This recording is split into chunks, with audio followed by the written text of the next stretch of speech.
Good evening, ladies and gentlemen, and welcome in to a beautiful night in Williamsburg, Kentucky. And high school football season is back upon us. I'd like to welcome you officially into the Martin Peterbilt Game of the Week, presented by Zachary Daverson, Allstate Insurance, and the play-by-play man, Mr. D.C. Turner. Good evening, ladies and gentlemen. We apologize. We don't have our live feed for the video. We have tried everything we know to do. Got some engineers up here with us trying to figure it out. So again, we apologize. You just have to listen to us. Whitley County and Knox Central to kick off the 2024 football season in Kentucky. DC, I tell you what, it's been a long winter. Everybody worked in their firewood all winter long, stayed good and warm. Summer came, everybody started putting in the work, started hitting the hay fields. The hay's in the barn now, and you know what that means. It's football season in southeast Kentucky. Yes, sir, it is. Captains for this evening's game, first for Knox Central. Looks like number 52.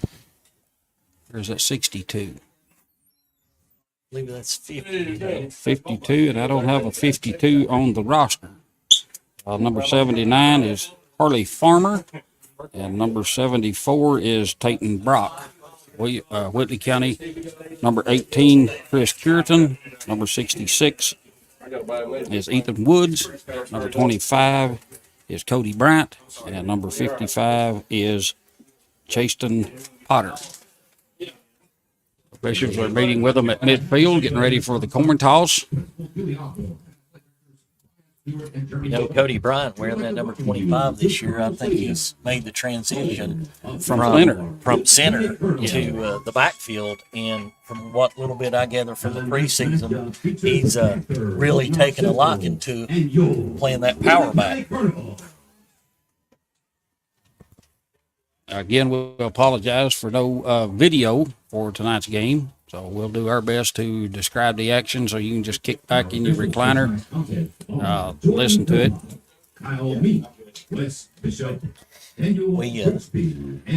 The technical difficulties, you know, DC, when it happens, it kind of puts you behind on everything, unfortunately, trying to work out the kinks and the bugs. But it is the first game of the season. There's going to be issues. There's going to be kinks and bugs. Looks like Whitley County has won the toss. They deferred to the second half, and Knox Central will receive the opening kickoff.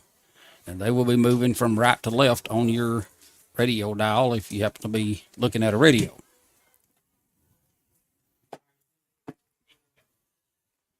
Knox Central, of course, new head coach, Wayne Mills, leading the Panthers in. And this is going to be, I guess, their first action with Coach Mills under the helm as head coach. And I know everybody from Barberville is very interested and ready for that.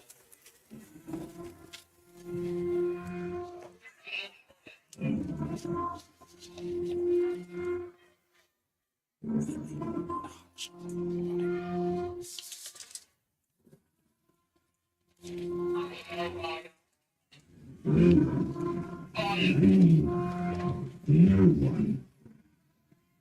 one comes into our house and pushes us around. Whitley County now been in behind the big, large banner as Knox Central runs out of their end zone toward their sideline, and here comes the Whitley County Colonels out at midfield. The excitement, nice-sized crowd on both sides. The away far side of the field from us, Knox Central brought a lot of fans.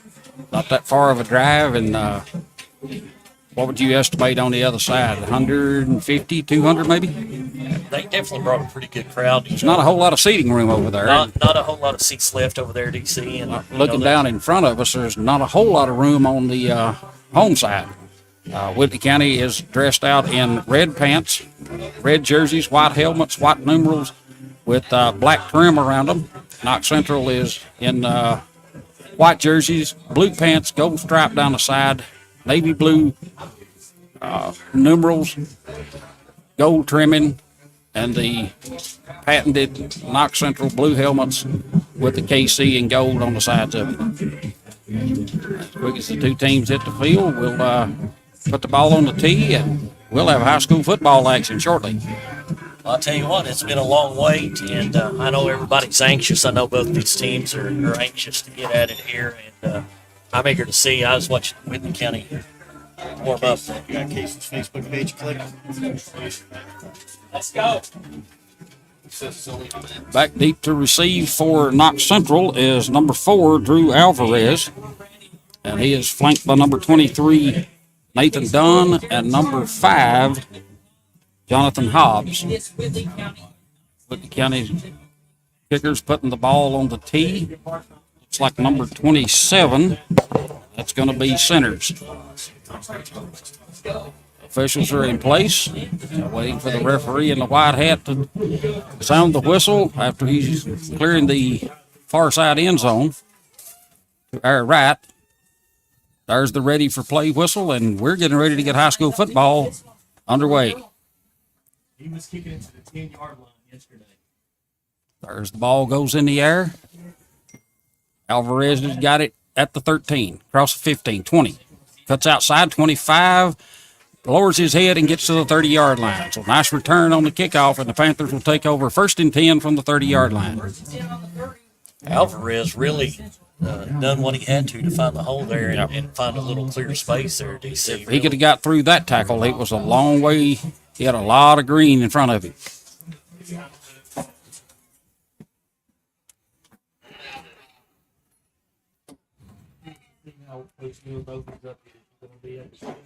Coach Mills' final instructions for his Panthers as they jog onto the field. Number 5, Hobbs at quarterback. Luke Alvarez in front of Nathan Dunn. Handoff goes to Dunn, straight up the middle. May get a yard, and he is buried under a sea of red. You know, he was hit hard there at the defensive line. Number 55, Chaston Potter, the senior for the Colonels, really come up and laid the hit on him there at the line of scrimmage. Gained 1 yard. That'll be 2nd down and 9 from the Panthers' 31-yard line. 11:29 and counting left in the first quarter. Same setup. Wing to the right side this time. There's a snap. Toss it goes to number 33.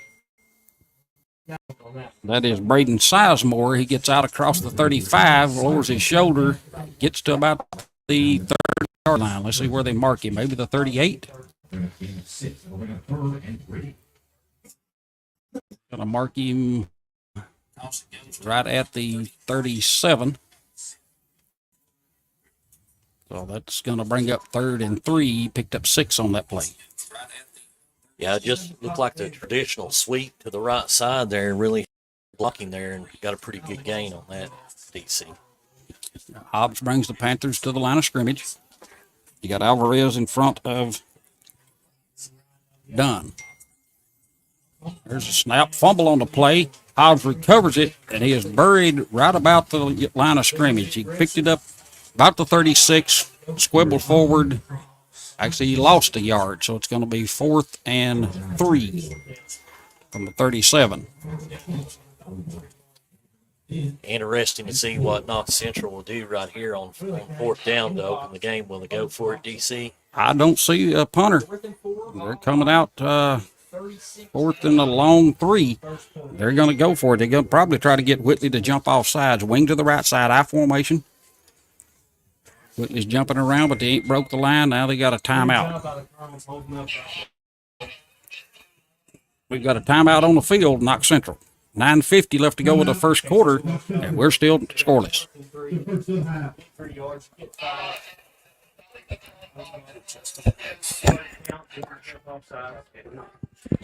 Central taking timeout. We'll take a quick one too. You're watching Pearl Football right here on the Whitley County.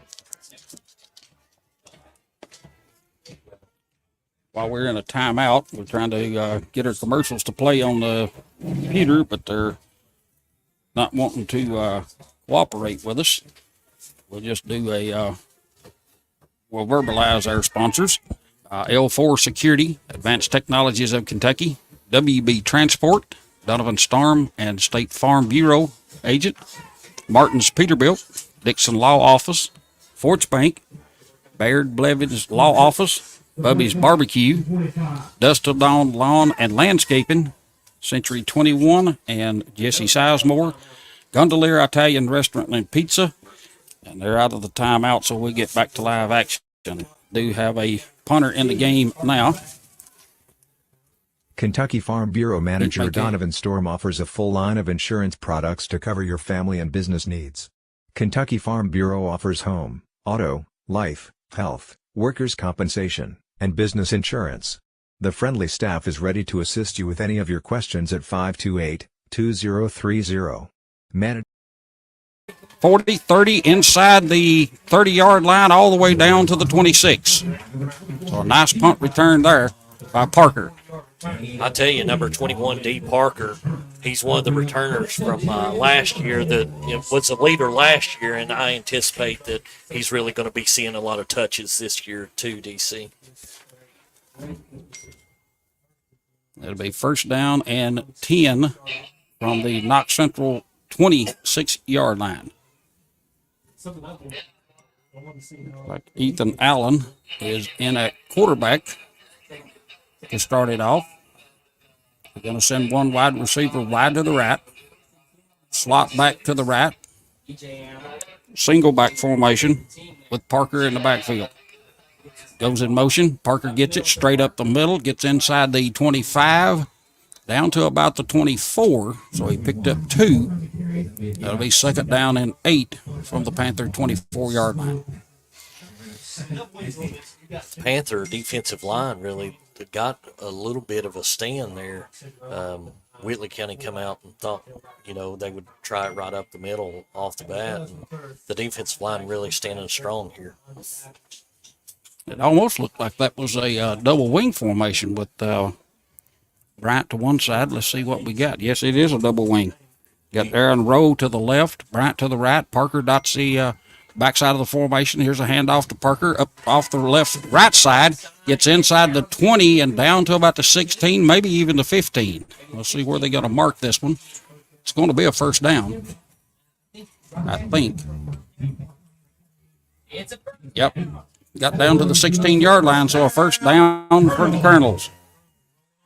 Definitely some hard running there by D. Parker, and had some good blocking up front as well.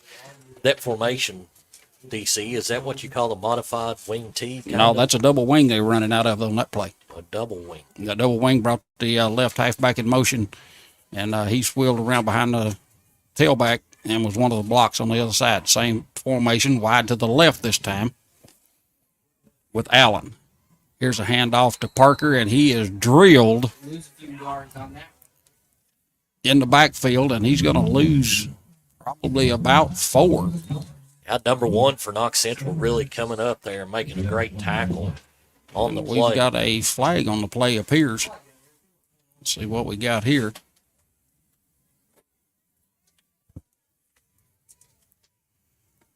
The officials are discussing it.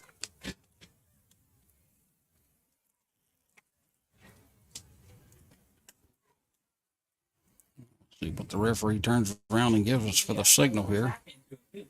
After the play. Got after the play. Eddie Hurts foul. Whitley County number 33. Knox Central number 30. We got offsetting unsportsmanlike conduct penalties. They'll offset. We got second down. So they offset there, and We'll keep it second and do they 10 replay the down DC on No, that? it was a dead ball. It was after the play was over. Absolutely. So I'm not sure. It should come back to the 20-yard line.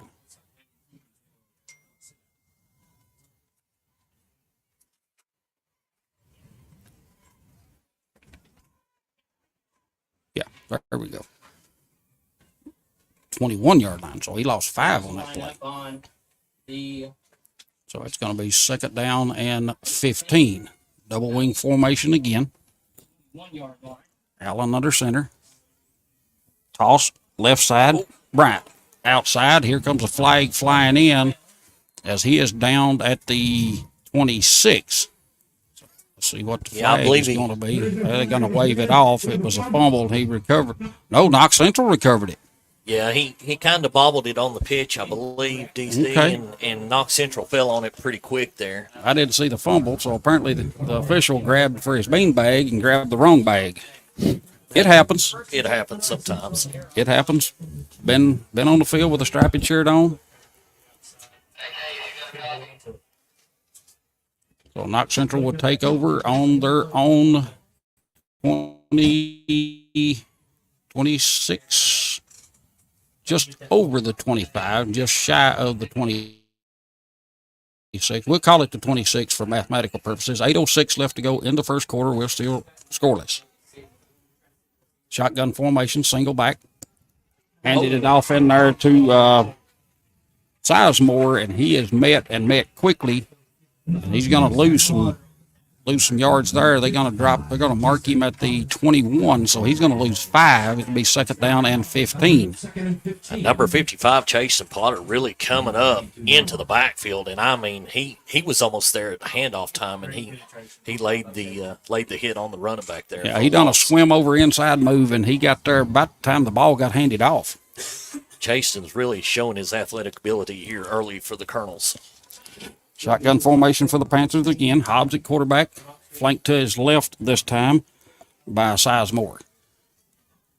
Fakes the handoff, deep throw down the sideline, caught at the done. He's going to go all the way, and he's in the end zone for a touchdown.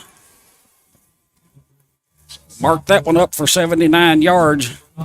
Defensive back made a cardinal sin. He went for tried to tip it instead of playing the receiver. He went for the ball, missed the ball, and nobody behind him. Free safety, a little slow coming across. Knox Central takes a 6-0 lead. Extra point pending here. With 7:08 left to go in the first quarter. Yeah, that is the correct. The young quarterback really just a nice ball, laying it in there exactly where it needed to be. Trey Sizemore on for the extra point. There's the snap, placed down, kick is on its way, and it is good. 7:08 left to go in the first quarter. Knox Central 7, Whitley County nothing. And DC, I tell you what, the football action here is really heating up. A lot of people probably a little bit surprised that Knox Central's on the scoreboard at first and being able to score first. But like you said, the kind of caught the defense kind of being a little careless there and not playing the ball. But Knox Central really executing there and coming out to surprise people right off the bat here. Well, he ran that out route, and the defender stayed one step behind him, and it was basically a perfect pass just over the outreached arms of the defender. And once he caught it, there was nobody to catch him.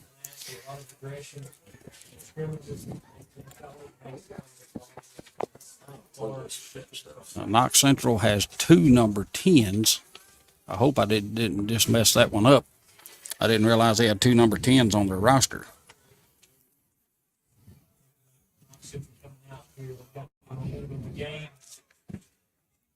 They try to onside something. They try to sneak one out there. They're trying to find Knox Central's kicking ball. They have it. It's teed up, back deep to receive for Whitley County is number 6. He'll be flanked to the far side of the field. That's Aaron Rowe. And number 21 is Shane Parker. And here we go. Put to the ball.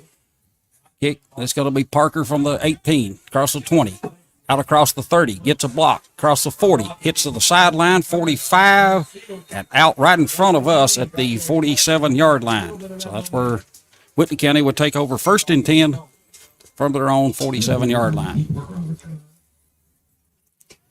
D really running hard there. Got the sideline there. Looked like he had maybe one more tackle, and he'd have been right on up the sideline. About a 29-yard return on that kickoff. So 1st and 10 for Whitley County at their own 47-yard line.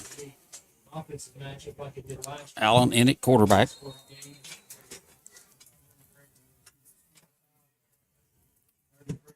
Knox Central playing a 4, almost looks like a 4-4 with a strong safety walking up to the outside edge. Double wing formation.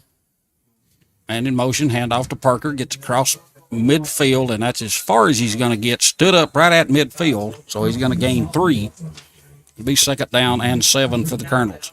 You know, the number 5, the quarterback there, can also play defense there. He's coming up and making the tackle as well there with some other Panthers.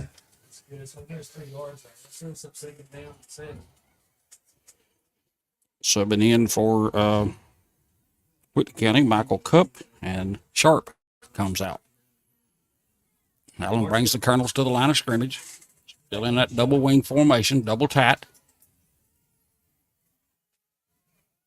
Colonels are not a squad to give up. Motion man, handoff to Parker, straight up the middle, gets inside the 50, down, keeps his feet churning, drives down to about the 46. So he's going to pick up 4 on that play. It's going to bring up 3rd and 3. Number 33, Braden Sizemore, coming up making the tackle there. And, you know, the Panthers continuing to stand pretty strong here on defense, DC. Yes, they are. Are you surprised, or are there other people maybe in the stadium a little surprised that Knox Central's came out? I think some of the fans may be surprised. Had a couple of conversations we'll get into later with a couple of the fans. Colonels come to the line of scrimmage, double wing formation again, split wide to the left. Motion, handoff to Parker. He's hit, breaks a tackle, gets inside the 45, down to about the 43. Let's see where they mark it. It's going to be a little short, I believe. They're going to mark him at the 44. Number 42, Donovan Smith, coming up and really making the tackle on the line there, and they continue. It's 4th down, DC. 4th down and 1.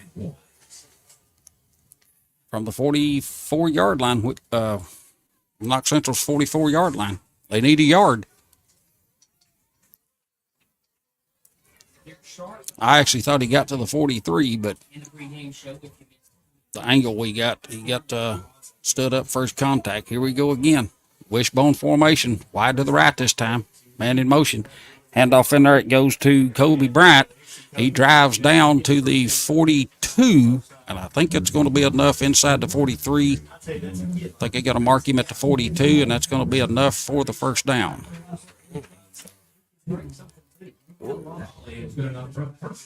Yep, first down, Colonels. Absolutely. And the young man that made the transition from lineman to running back, really running hard to get the first down yardage. He was the center last year, if I understood it right from talking to some people in Whitley County. And you have to be a tough cat to be a center. You absolutely have to be. You got to be tough to play any spot on the line, DC. You Yes. know that. I had a tough spot when I played. I played water boy. Absolutely. I can relate to that, DC. And we've got a timeout taken by Whitley County. 4:32 left in the first quarter from Williamsburg, Whitley County campus of Whitley County High School. Knox Central 7, Whitley County 0. Watching Colonel football right here on Whitley County. And we're going to get the sponsor list here and get a couple Let's of pick up where we left off. sponsor Left off with tie-in. Gondolier, so we'll make sure we recognize the rest of our sponsors, and may have to start talking about some of these sponsors that we have that we know a little bit about. Absolutely. Okay. The may Martin have- family has been in the trucking industry for over 3 generations. My grandfather started this company selling salvage parts in the 1960s, and we're celebrating over 20 years as a Peterbilt dealer. Although we've grown and changed over the years, our focus has always been on you. We get it. When your truck's down, you're not making money. That's why we keep thousands of quality parts in stock so you can get back on the road as soon as possible. At Martin's Peterbilt, relationships matter, and that's why we've been around for generations. Come see us. We're out of the timeout, and Whitley County is in the huddle, calling the play.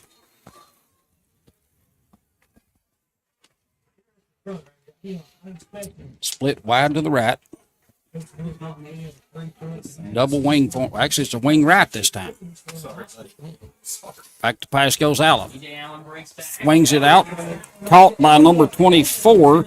That's Gary Elmore. He's inside the 30. I tell you what, Gets down inside the 25 to the 24. I'm really impressed with E.J. Allen standing in there at quarterback. Seems like he's made some really good passes. Nice little roll, nice route, and caught it out in front of him, led him right into led the ball right into where his route was running, and he, two hands, diamond shape, perfect technique. Double wing formation again. Split to the far left is Allen. Motion back, handoff in there. It goes to Parker. He's inside the 20, spins, breaks a tackle inside the 15, and all the way down to about the 12, looks like. So that's going to be a pickup of 17 and a first down for the Colonels. I think the jitters is gone. First game jitters is gone from both teams, and they're starting to, Whitley County's front line is starting to impose their will. Absolutely, DC. I believe they're settling into their game plan here, and they're threatening in the red zone now. The Colonels really seem to have the momentum. Substitutes in and out for both teams.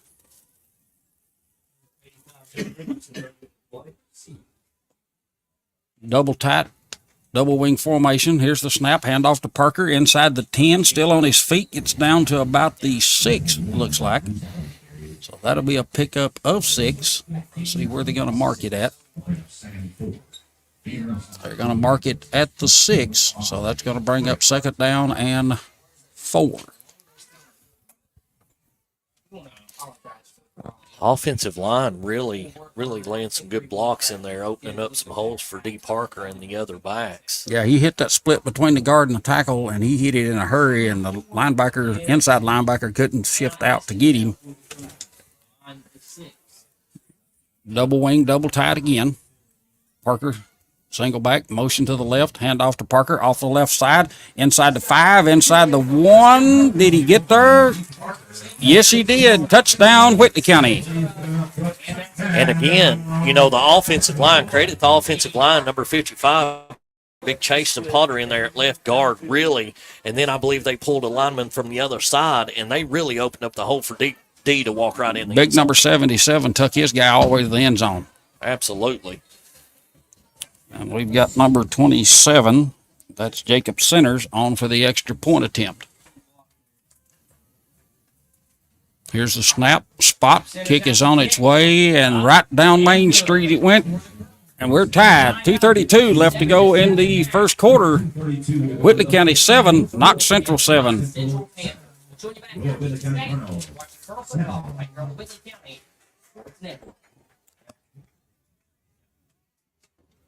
Whether you are buying or selling, Jesse Sizemore with Century 21 Advantage Realty would love to help you get your property sold or help you find your next dream home, farm, or investment property, no matter how big or small. Jesse Sizemore with Century 21 Advantage Realty will help make the process smooth and enjoyable for you. Feel free to contact Jesse Sizemore anytime at 606-309-9898. Jesse Sizemore, Century 21 Advantage Realty. Since 2009, Gondolier Italian Restaurant and Pizza has been locally owned and operated and has enjoyed sharing made-from-scratch Italian favorites. In Williamsburg on the campus of Whitley County High School. 2:32 left to go in the first quarter, and we're tied at 7. Knox Central going to receive this kickoff. They're going to send Luke Alvarez deep, along with number 23, Nathan Dunn, and if I turn around, I'll give you his number 5. That's Jonathan Hobbs, flanked left and right of him.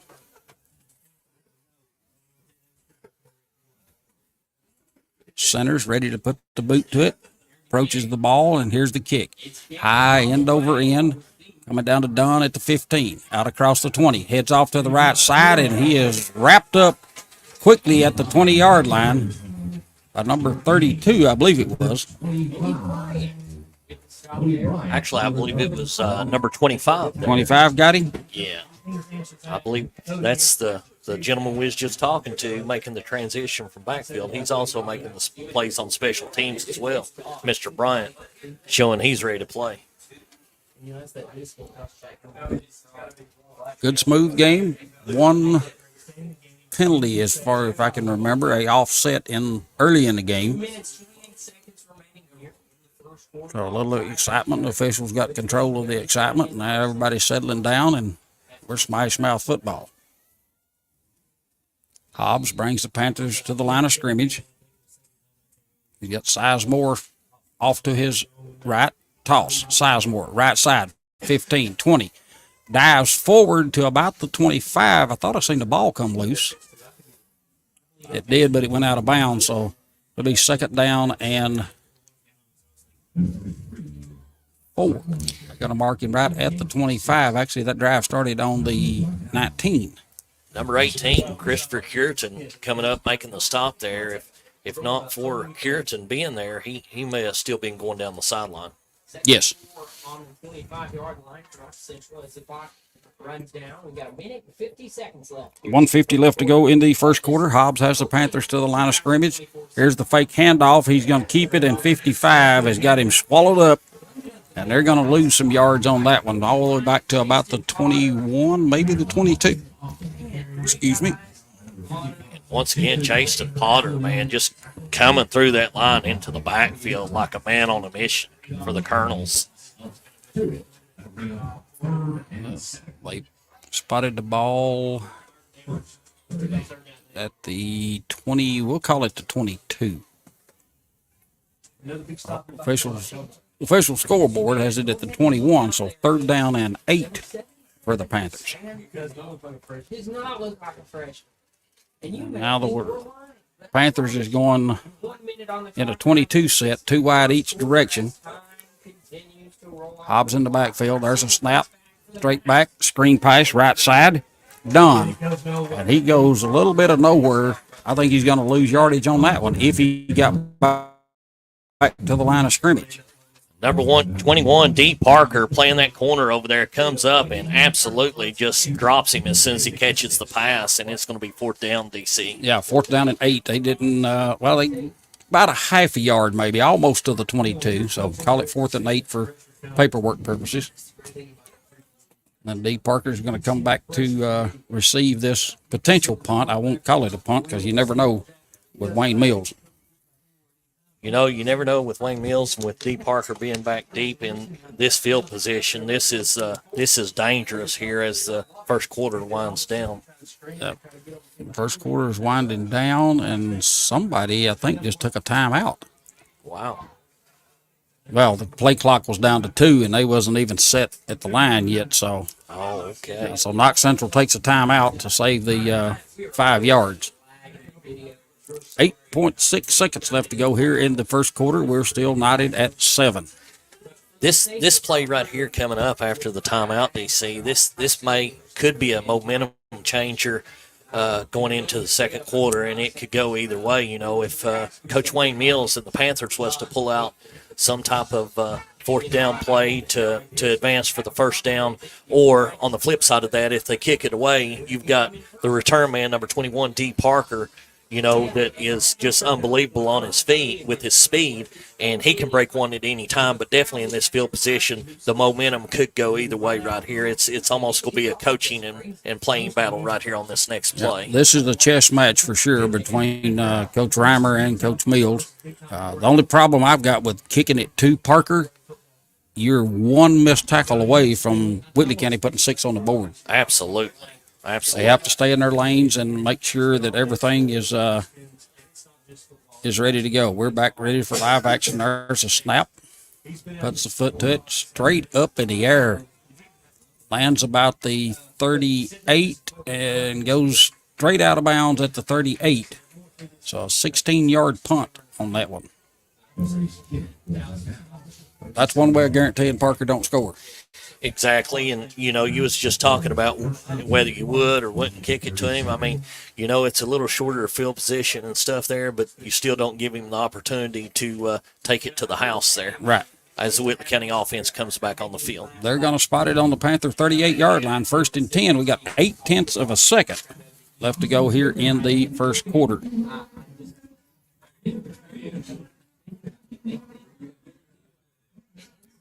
Allen will bring the Colonels to the line of scrimmage here. They're ready to go. They're jumping up and down. They're ready to go, and the Panthers just now breaking their defensive huddle on the sideline. So here we go. It's going to be a split to the right side with Sharp.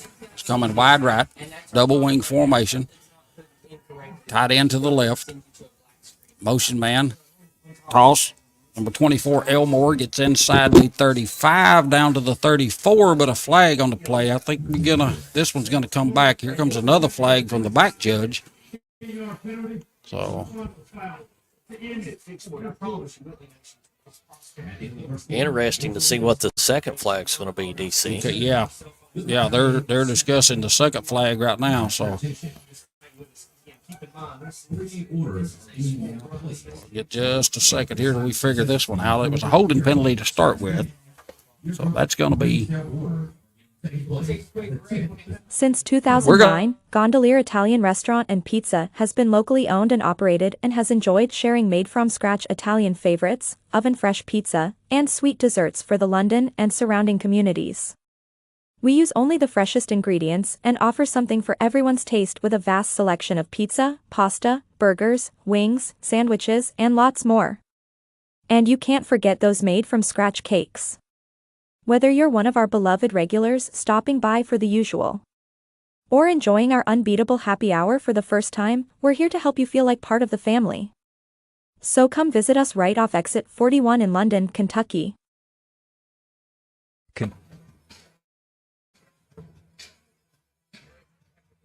So the Knox are muted while you're playing.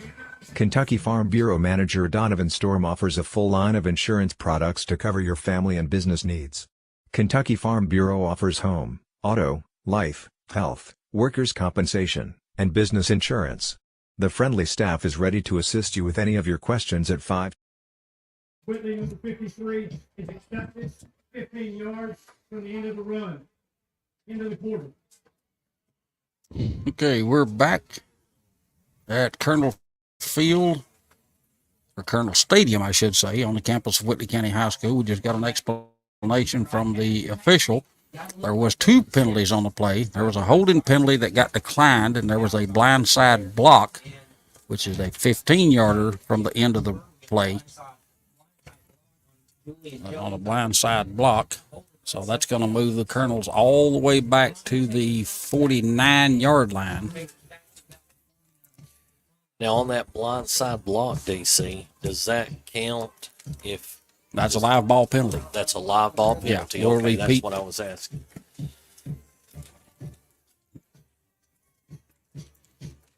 Get me lined out on this officiating stuff here. Yeah, man, that's something about Friday Night Lights that you love to see. And it's a Sunday. Of course, a beautiful night for football here at Colonel Stadium in Williamsburg, Kentucky, and we're delighted to be on hand with the L4 Security 13th Region Media Network presenting the Martin Peterbilt Game of the Week, your Whitley County Colonels and your Knox Central Panthers, DC. And this game has all indications it's going to be a great one. It could possibly go right down to the wire. Right.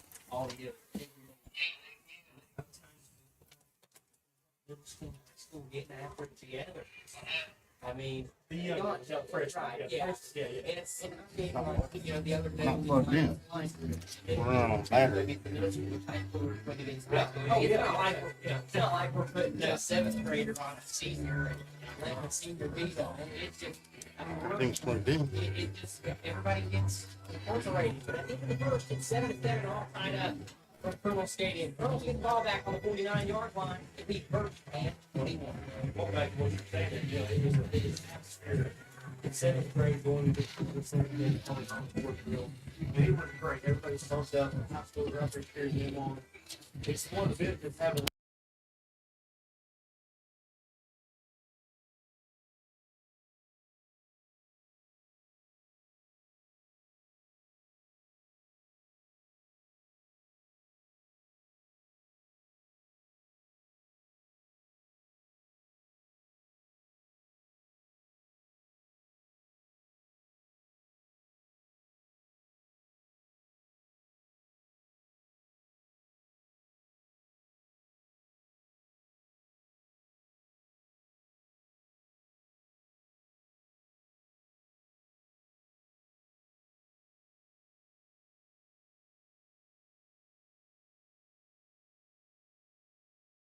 Kimber Home Furnishings in London and Somerset is home to the best-selling furniture brands in America like Lazy Boy. Kimber also has the biggest selection you'll find anywhere, getting you what you want when you want it. We're a third-generation family business, in business since 1963. Kimber also believes in investing back in our community and especially our youth. That's why we're proud to sponsor 13th Region Sports. Any building can be a house, but Kimber makes it home.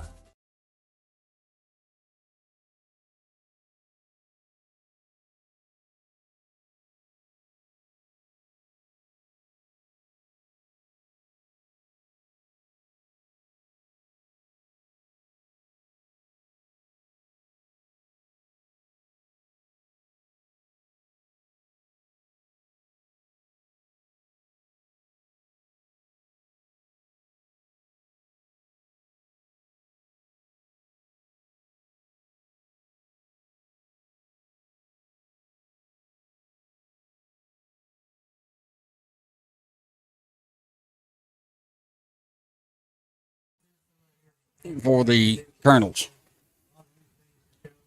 Double wing formation again. 2 splits, 1 to each side. Motion man handoff, or fake handoff to Parker. Allen keeps it around the left side, crosses the 40. Inside the 40, he's going to go out of bounds about the 37, just off to our left. So he picked up 12. That'll bring up second down and 9. And E.J. Allen showing not only can he throw the ball, but he can scramble and run as well for the Whitley County Colonels. Oh, and we've got a flag on the play right at the line of scrimmage. I didn't see come in, so see what we got here.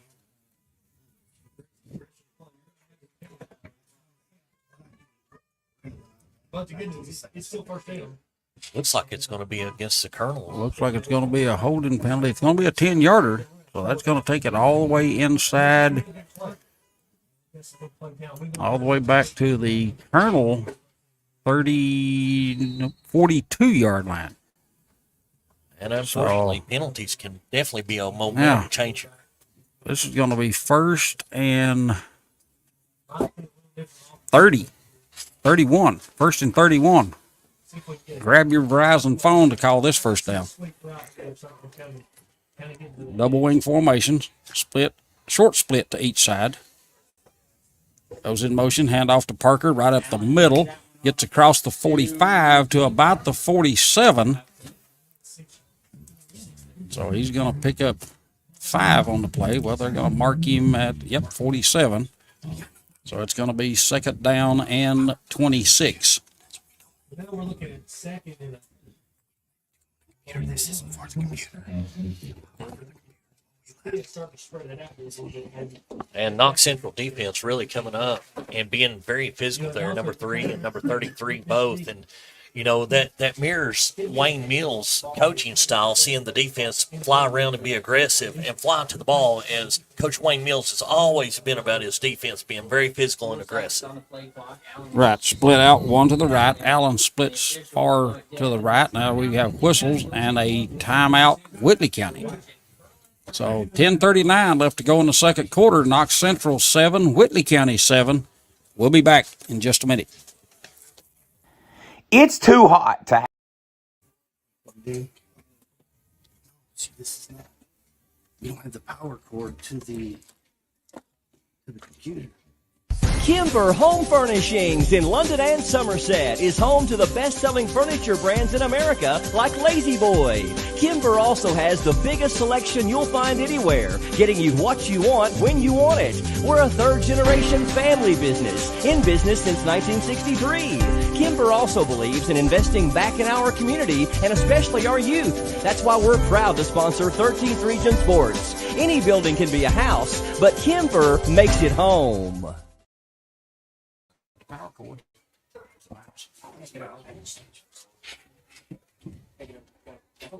And we're back from the timeout. As we talked about, you kind of have 2 approaches with it.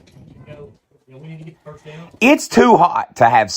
Kimber Home Furnishings in London and Somerset is home to the best-selling furniture brands in America like Lazy Boy. Kimber also has the biggest selection you'll find anywhere, getting you what you want when you want it. We're a third-generation family business, in business since 1963. Kimber also believes in investing back in our community and especially our youth. That's why we're proud to sponsor 13th Region Sports. Any building can be a house, but Kimber makes it home. Got a double wing set again. Parker is behind Allen. Ocean Man. And off to Parker, straight up the middle. He gets to the 49, so he's going to pick up 2. That's going to be 3rd down and 24. Again, that defensive line for Knox Central, number 79 and number 54, really just playing the line of scrimmage there and playing it well. That's Harley Farmer, big. When I say big, I'm serious, folks. Big 79. He's definitely not a little fellow. No. And he can move as well. He's very agile for a big man. Yeah, he fought that block and reached and got him, and that was the end of it. Splits both ways this time, one to the left, one to the right. A T formation this time. Fake handoff. Allen gets it. Pitch right side. Aaron Rose, and they've got him eat up at the line of scrimmage on the far side of the field. 15 for 5, 8, 1. You just picked one for Knox Central. There was 3 or 4 over there, and he went nowhere. 4th down and 24 now. 9:30 left to go in the second quarter. Appeared to be some type of modified option there, but Knox Central played it right to a T. Yeah, it was a reverse. About as good as you could play. Right, reverse option on that one. Rowe is going to punt for the Panthers. There's the snap. Puts it good. High kick. Fair catch call for. Bobbled at the 8, and they covered him up at the 9. That could have been disastrous right there for Knox Central. Can't see the kid's number from Knox Central. We'll leave that one alone. That call for a fair catch, 49. That was a 40-yard punt, and it had some height on it. Yeah, Aaron Brown really putting a boot to it there and covering some yards. And Knox Central receiver comes up, attempted to field the ball, and just fumbled it right through his hands there. Dangerous territory, really. Yes, inside the 10, that could have been disastrous for Knox Central, but they fell on it, recovered it. And here we go, 1st and 10. Here's the snap, handoff to the up back. That's Luke Alvarez. He gets back to the line of scrimmage, might have got to the 10. Let's see where the officials spot the ball, right at the 10. So he picked up 1, be 2nd down and 9. And number 18, Christopher Curitan there for the Colonel's defense, coming from middle linebacker there, meeting him there at the line of scrimmage and stopping him after just a gain of 1 with a big hit and a big tackle. Colonel's back to the line of scrimmage. Single back set, Sizemore. Nope, I formation. Here's the snap. Toss Sizemore. Left side gets out across the 10 to 15, across the 20. He's going to have enough for the 1st down, and he's out to about the 21-yard line. You know, Sizemore, DC, really sees the field well on that toss sweep. Really, it looks like it's going to collapse on him, and somehow he manages to make a big gainer out of there and get the 1st down. That play was intended to go off a left tackle, and he saw it close up, planted his right foot, kicked it out to the outside of it, and got out to, looks like they marked him at the 22, so he picked up 12 on that play. And that'll bring up 1st down and 10, 7:53 left to go in the first half of action. Now they got a power I. Well, they set up in a power I. Now they go into a straight T. And we've got flags fly, delay a game, I think. Back judge keeps the clock. Let's see. Yep, delay a game. Yep, delay a game on Knox Central, so that'll back them up 5. It'll be 1st down and 15. And this young Knox Central team, you can tell a lot of these young guys are having to step up, and a lot of this is probably some of their first varsity experience, and just learning to manage the game is one thing that comes as well. It's all hands on deck. Look down the end zone. We've got middle school coaches. And our technical engineers have been working on our technical difficulties and shotgun formation. Ball snap. That's Jordan taking it out of the Wildcat type formation. And he gets out to about the 19-yard line, so he's going to pick up 2. It's going to bring up 2nd down and 13. A little wrinkle in the offense that time. A little bit of a wrinkle there. Cody Bryant, coming up and making the play on defense. These Colonels, that's one thing about it, DC. I wonder the second half, a lot of these kids really play both ways, offense and defense both, and it may be battle to the finish line to see who's in better shape. Right. 7 minutes, 31 seconds left here. Hobbs under center, I formation behind him this time. Toss, bobble the ball. It's on the ground, rolling around. Big pile up. Let's see who comes out with it.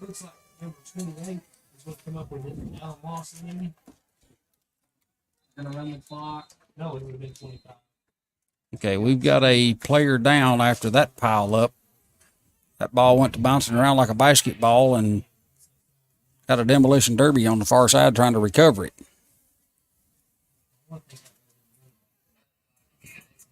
So they're going to spot the ball at the 17. So that's going to bring up 3rd and 15 for the Panthers. And that was number 33. That's Sizemore. He's up, walked off under his own power. He's over getting him a drink of water and wiping the sweat off.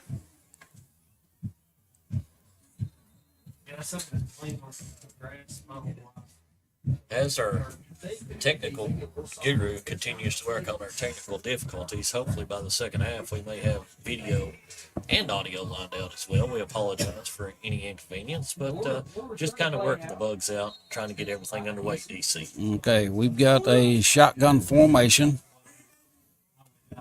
for the Panthers. Trips to the right.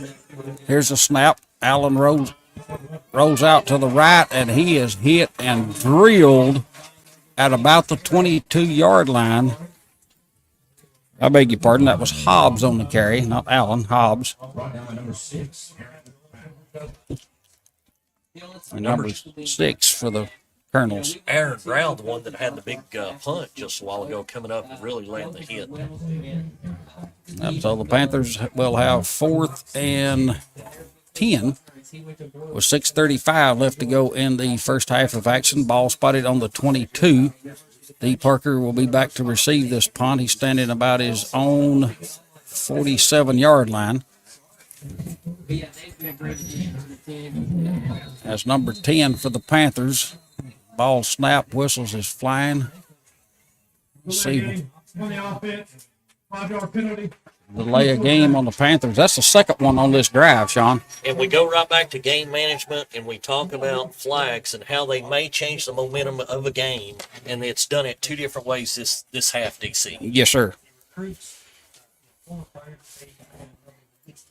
So we'll check at halftime and see which number 10 is getting the most of the playing time here, because Knox Central, per the KHSAA, has 2 number 10s, and we're not familiar enough with Knox Central or Whitley County to be exact about it. Anyway, here's the snap. That ball got tipped, almost blocked, bounces at the 30, and it's going to be down at the 31. Wow. I'm not sure who got in there, but he got a piece of it, and it went straight up. Well, the Colonels is going to take over 1st and 10 from the Knox Central 32-yard line. Oh, they're going to spot it at the 31.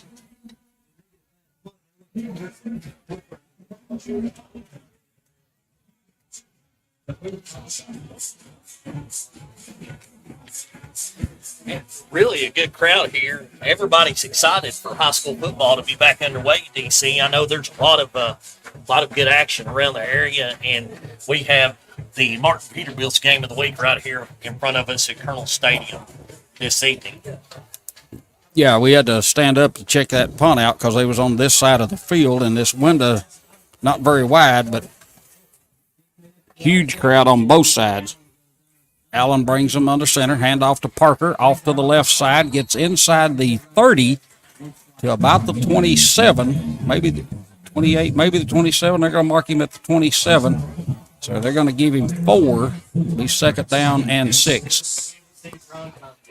Dean Parker really running hard there for the Colonels. Of course, his lead rusher last year for the Colonels. And yes, sir. I know Coach Reimer's expecting big things out of him this season as well. Allen brings the Colonels to the line, double wing formation, double tight end this time. So running formation, Parker in the back. Hand off to Parker, whistles go flying. I think we've got a false start. See what we got here from the referees. Yep, false start. So that's a 5-yard penalty. It'll bring up second down and 11 as they'll spot it at the 31.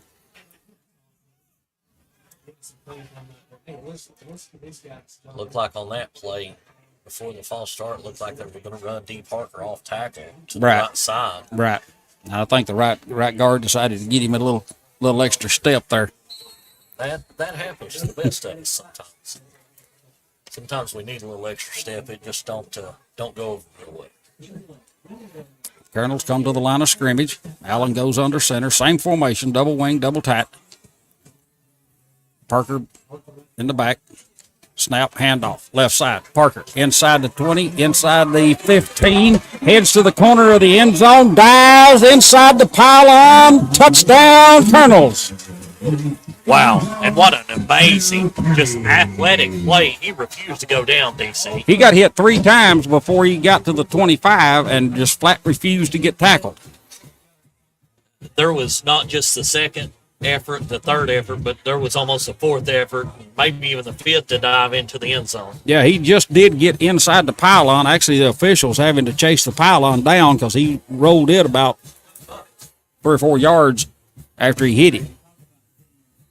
You know, we was just talking about D. Parker and how he's going to be instrumental for the Colonels this season. Then he steps up and makes a play like that. Yep, here's the snap on the extra point, and it is blocked.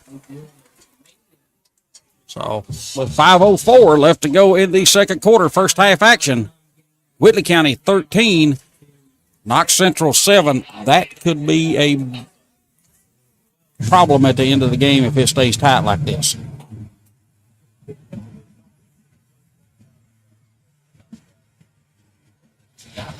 The Martin family has been in the trucking industry for over 3 generations. My grandfather started this company selling salvage parts in the 1960s, and we're celebrating over 20 years as a Peterbilt dealer. Although we've grown and changed over the years, our focus has always been on you. We get it. When your truck's down, you're not making money. That's why we keep thousands of quality parts in stock so you can get back on the road as soon as possible. At Martin's Peterbilt, relationships matter, and that's why we've been around for generations. Come see us. Have we done Donovan yet? Kentucky Farm Bureau Manager Donovan Storm offers a full line of insurance products to cover your family and business needs. Kentucky Farm Bureau offers home, auto, life, health, workers' compensation, and business insurance. The friendly staff is ready to assist you with any of your questions at 528-2030. Manager Donovan Storm and his staff are located at 1456 West Cumberland Gap Parkway, Corbin, Kentucky. Call today for your free quote. We're back at Colonel Stadium on the campus of Whitley County High School, ready for this kickoff. Puts the ball in the air. Taken at the 15. Out across the 20. 25 is done. He is wrapped up about the 27 See where the officials walks out on the field. About the 27, maybe the 28. Looks like they're going to mark him at the 28-yard line. So 1st and 10 for the Panthers on their own 28-yard line. As it appears, we have some video for you now as well, and we apologize for the technical difficulties. We'll get it focused in and where it needs to be here as well. We're live from Colonel Stadium, D.C., and we got the video going now. Good deal. Now they won't have to look at us.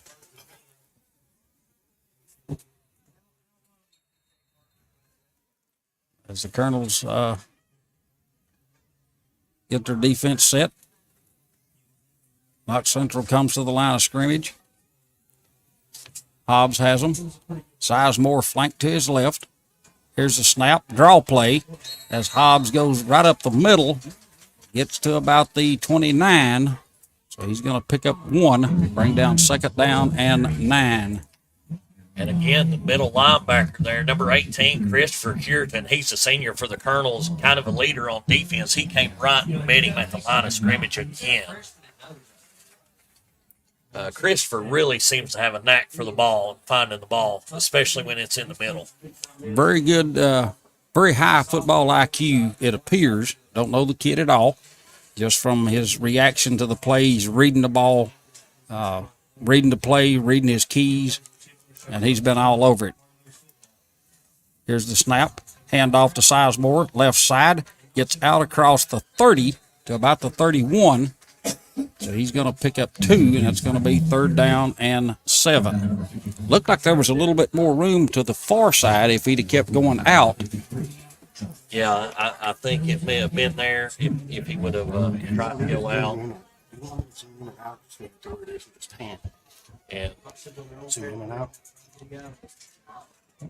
it's like brings up 3rd down and 7, DC. Yeah, from the Panther 31-yard line. Hobbs brings the Panthers to the line of scrimmage. Shotgun formation, split left, 2 split to the right. Slot formation to the left. Here's the snap. Rolls to the right.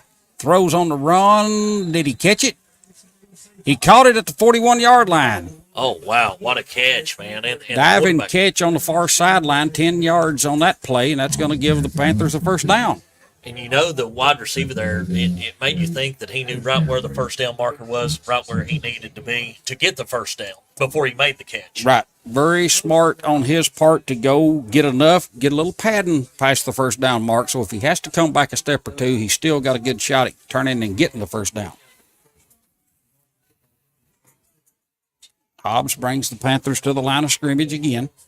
I formation this time. Sizemore dots the I. Hand off to Sizemore. Right side he goes. Off a right tackle. Spins out across the 45. Gets close to midfield. That's going to be a pickup of 9, Sean. Pickup of 9. He's really running hard because he not only had to make the 2nd effort, 3rd effort as well as he was dragging some Colonels with him. But, again, the middle linebacker, number 18, Christopher Cureton, in on that tackle again. And this Colonel defense, it makes you wonder, are they going to get worn down? Is KC going to keep rolling, or is the Colonels going to step up and get the big stop? Hobbs has the Colonels to the line of scrimmage. Overload to the left. Here's the snap, handoff, Sizemore, midfield. 45, inside the 40, 35, 30, 25, runs over a tackler and out of bounds at the 23. You know, he squared up his shoulders, and he didn't run out of bounds. He squared up his shoulders, he got low, he covered the ball up, and he took on the defender, and there was a big-time collision over there. They're going to mark that down at the 22, so that's a pickup of 28. You know, is that a wrinkle that Coach Wayne Mills sees? Maybe this defense getting a little bit winded? Could be. 2:02 left to go in the first half of action. I formation behind Hobbs. There's the snap, up back this time. Lowers his shoulder, gets inside the 20 to about the 19. That's Cureton, I think, isn't it? That was Chris Cureton, number 18, in there delivering the tackle again, and number 6, Aaron Rowell, also. Luke Alvarez was the ball carrier. They're going to mark him at the 20. I thought he wiggled inside the 20, but from our angle this far away, it's hard to tell when he gets down to that end. So that's going to be 2nd down and 8 from the 20. I formation. in the first half of play. Sizemore, backside of the eye, hand off to him, and he's going nowhere. Dropped at the 22. Looked like number 28 got in on that tackle. Big Alan Lawson there for the Colonels flying through. And of course, I've known Alan since he was a kid. He's always been a really good athlete, but he's stepping up. I believe he's an underclassman this year, but he's stepping up and really making a big tackle and flew through and got him in the backfield. It's sophomore. I didn't want to say the wrong thing. Overload to the left this time. Now we have whistles and a timeout. Whitley County, that's their last of the first half. They are out of timeouts. 46.7 seconds left in the first half. Whitley County 13, Knox Central 7, with Knox Central driving, knocking on the door. Looking for reliable auto repair and tire services in London, Kentucky? Visit Wildcat Auto and Tire on 445 North Laurel Road. Our experienced team is here to take care of all your automotive needs. From routine maintenance to complex repairs, we've got you covered.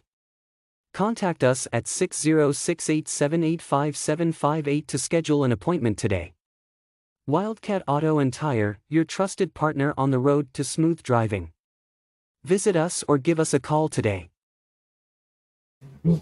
Elementary football team members.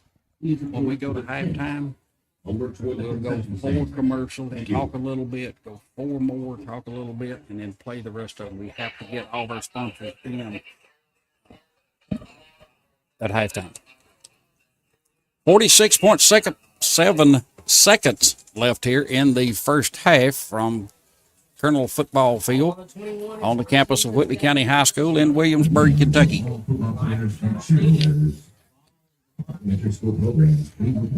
Panthers come to the line of scrimmage.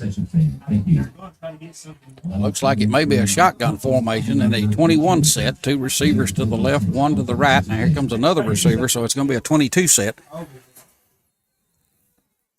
2 receivers left, 2 to the right.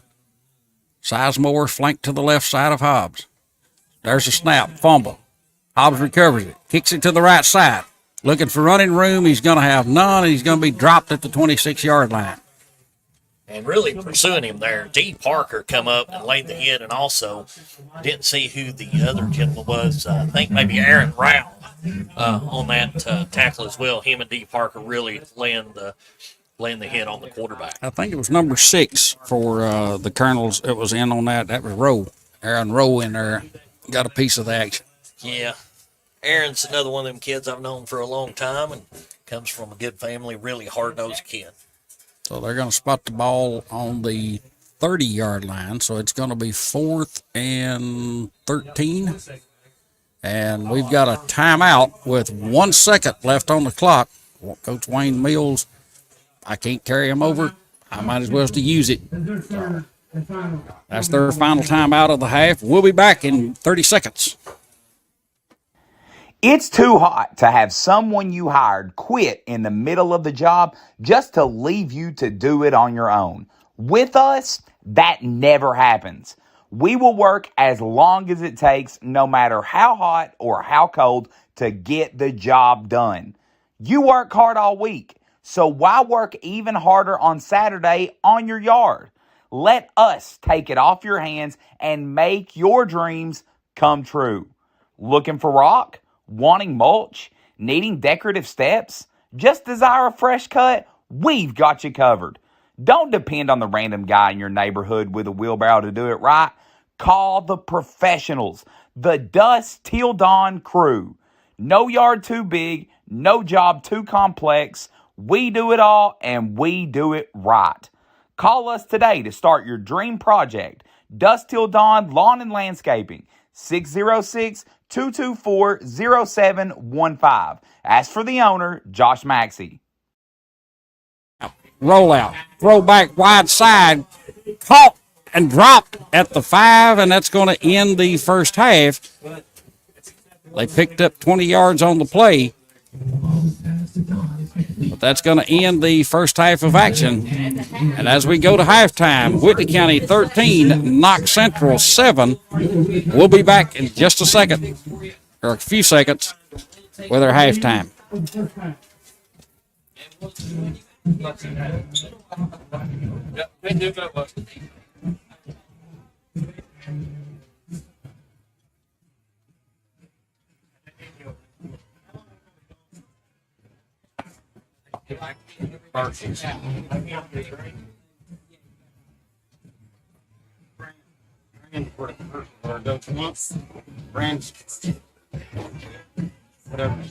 The Martin family has been in the trucking industry for over 3 generations. My grandfather started this company selling salvage parts in the 1960s, and we're celebrating over 20 years as a Peterbilt dealer. Although we've grown and changed over the years, our focus has always been on you. We get it. When your truck's down, you're not making money. That's why we keep thousands of quality parts in stock so you can get back on the road as soon as possible. At Martin's Peterbilt, relationships matter, and that's why we've been around for generations. Come see us.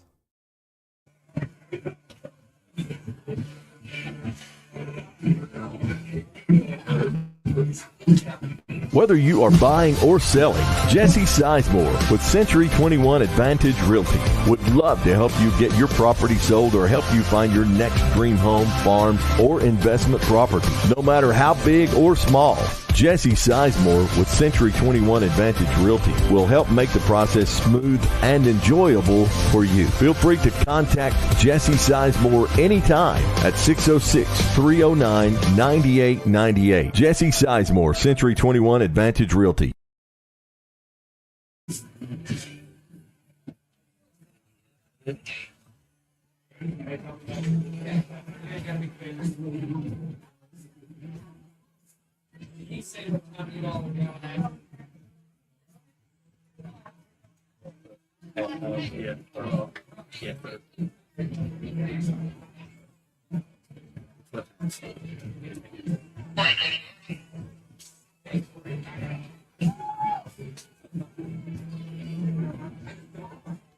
Hey, don't rat me out. Good. I'll be a good show.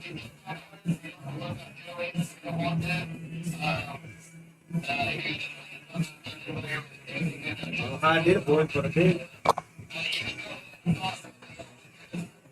Maybe commercial. Fantasy.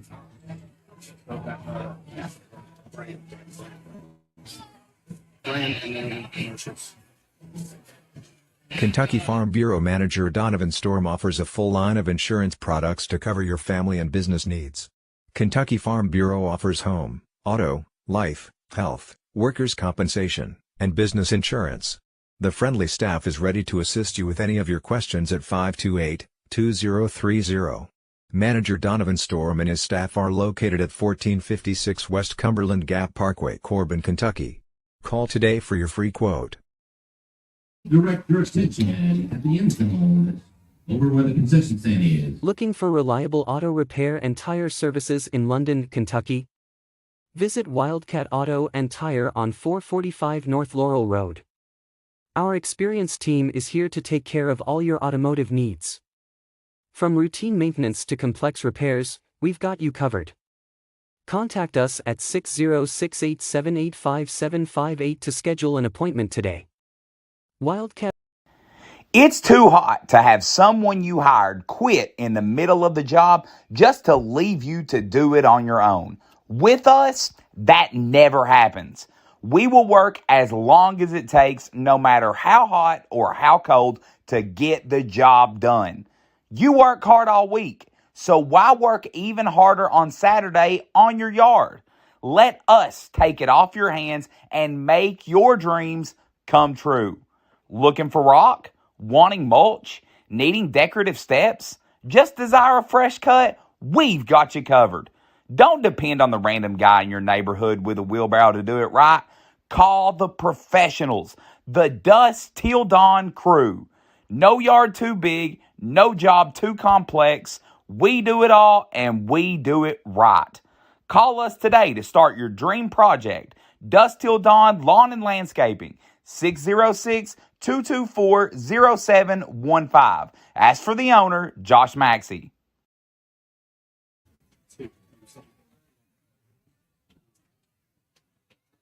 So, the issue is In our line selling routine, we have Grove Elementary.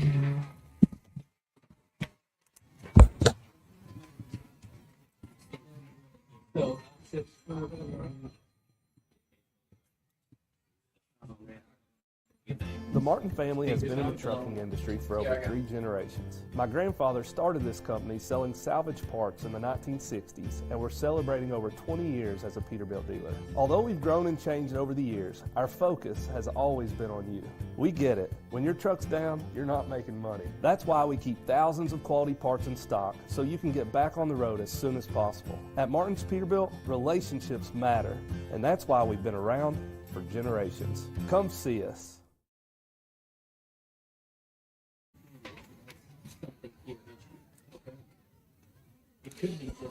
And a big thank you goes out to all of our sponsors here on the L4 Security 13th Region Media Network. And we're currently here at Colonel Stadium in Williamsburg, Kentucky.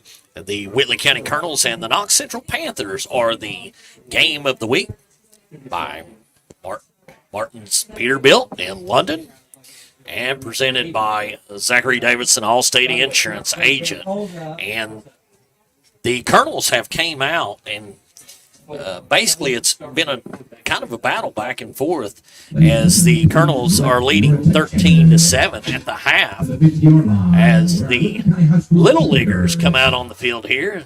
If they can make it safely off the field without hurting each other there, recognizing all the elementary schools here at Colonel Stadium as they have Little League night. And, of course, the Colonel Stadium here, one of the really nice playing surfaces around southeast Kentucky, and the stadium here. Whitley County definitely has something to be proud of. I know the athletic director, Brian Stewart, and the superintendent of Whitley County Schools, Mr. John Seiler, has a lot to be proud of with the athletics department and everything they've done as they continue to grow and build.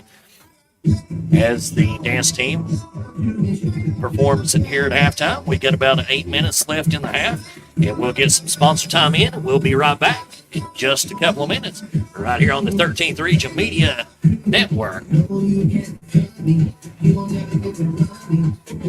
The Martin family has been in the trucking industry for over 3 generations. My grandfather started this company selling salvage parts in the 1960s, and we're celebrating over 20 years as a Peterbilt dealer. Although we've grown and changed over the years, our focus has always been on you.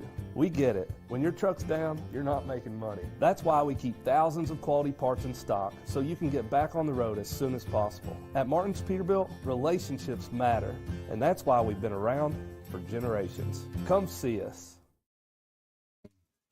Whether you are buying or selling, Jesse Sizemore with Century 21 Advantage Realty would love to help you get your property sold or help you find your next dream home, farm, or investment property. No matter how big or small, Jesse Sizemore with Century 21 Advantage Realty will help make the process smooth and enjoyable for you. Feel free to contact Jesse Sizemore anytime at 606-309-9898. Jesse Sizemore, Century 21 Advantage Realty.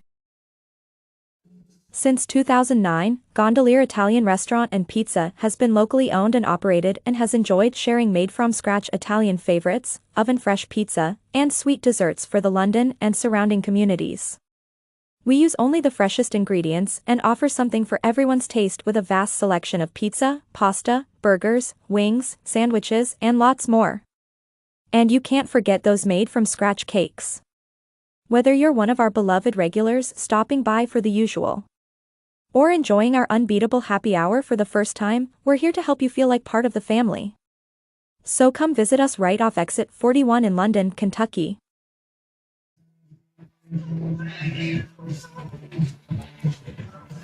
And welcome back in here, ladies and gentlemen, to Colonel Stadium as the L4 Security 13th Region Media Network and the coverage.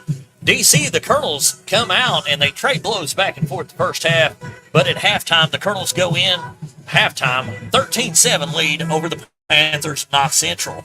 It was a punching match, boxing match, if you will, in the first half. Back and forth, good solid play, good play calling by the offensive coordinators on both sides, good play on defense, flying to the football.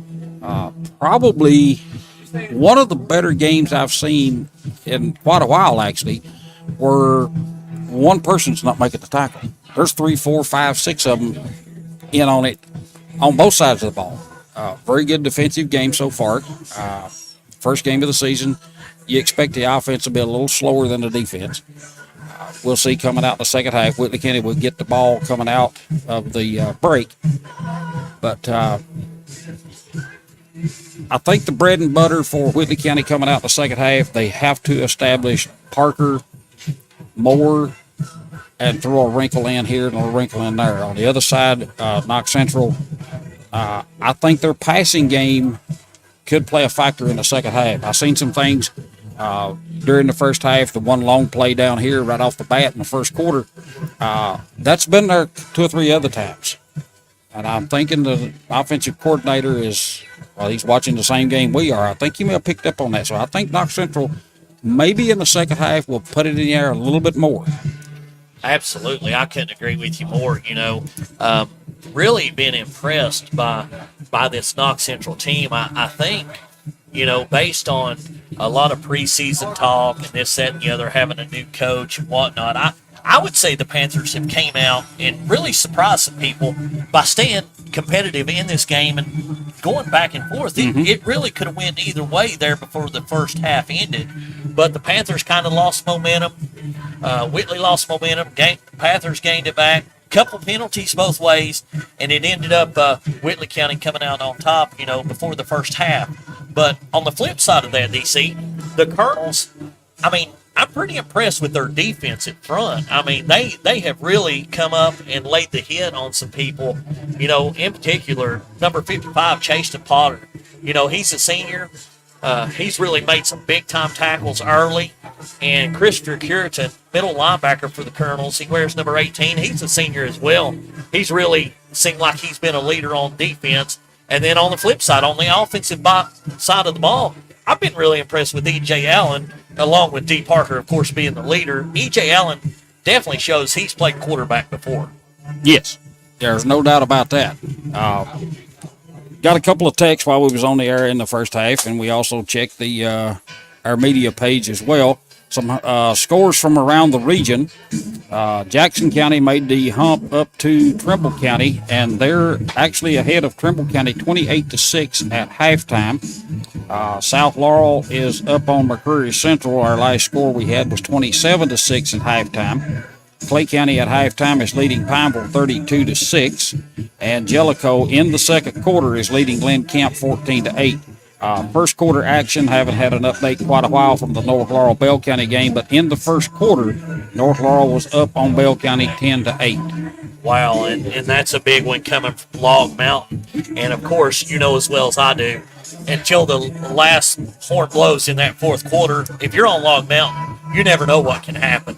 So I'd say that's still a battle for the first quarter on. But, a lot of people are pleasantly surprised to see North Laurel out on top early in the first quarter. Right. Long game left over there. Actually, at least half a game left and all the way around.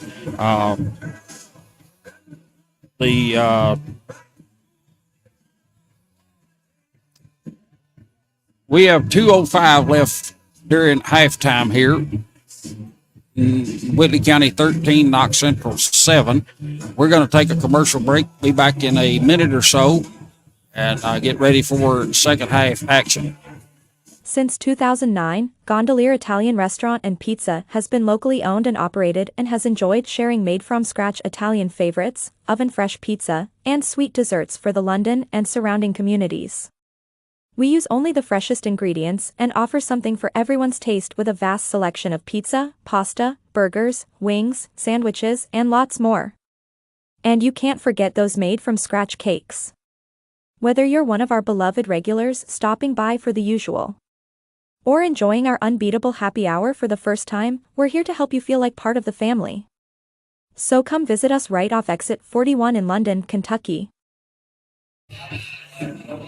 Kimber Home Furnishings in London and Somerset is home to the best-selling furniture brands in America like Lazy Boy. Kimber also has the biggest selection you'll find anywhere, getting you what you want when you want it. We're a third-generation family business, in business since 1963. Kimber also believes in investing back in our community and especially our youth. That's why we're proud to sponsor 13th Region Sports. Any building can be a house, but Kimber makes it home. You're good. Keep going. Kentucky Farm Bureau Manager Donovan Storm offers a full line of insurance products to cover your family and business needs. Kentucky Farm Bureau offers home, auto, life, health, workers' compensation, and business insurance. The friendly staff is ready to assist you with any of your questions at 528-2030. Manager Donovan Storm and his staff are located at 1456 West Cumberland Gap Parkway, Corbin, Kentucky. Call today for your free quote.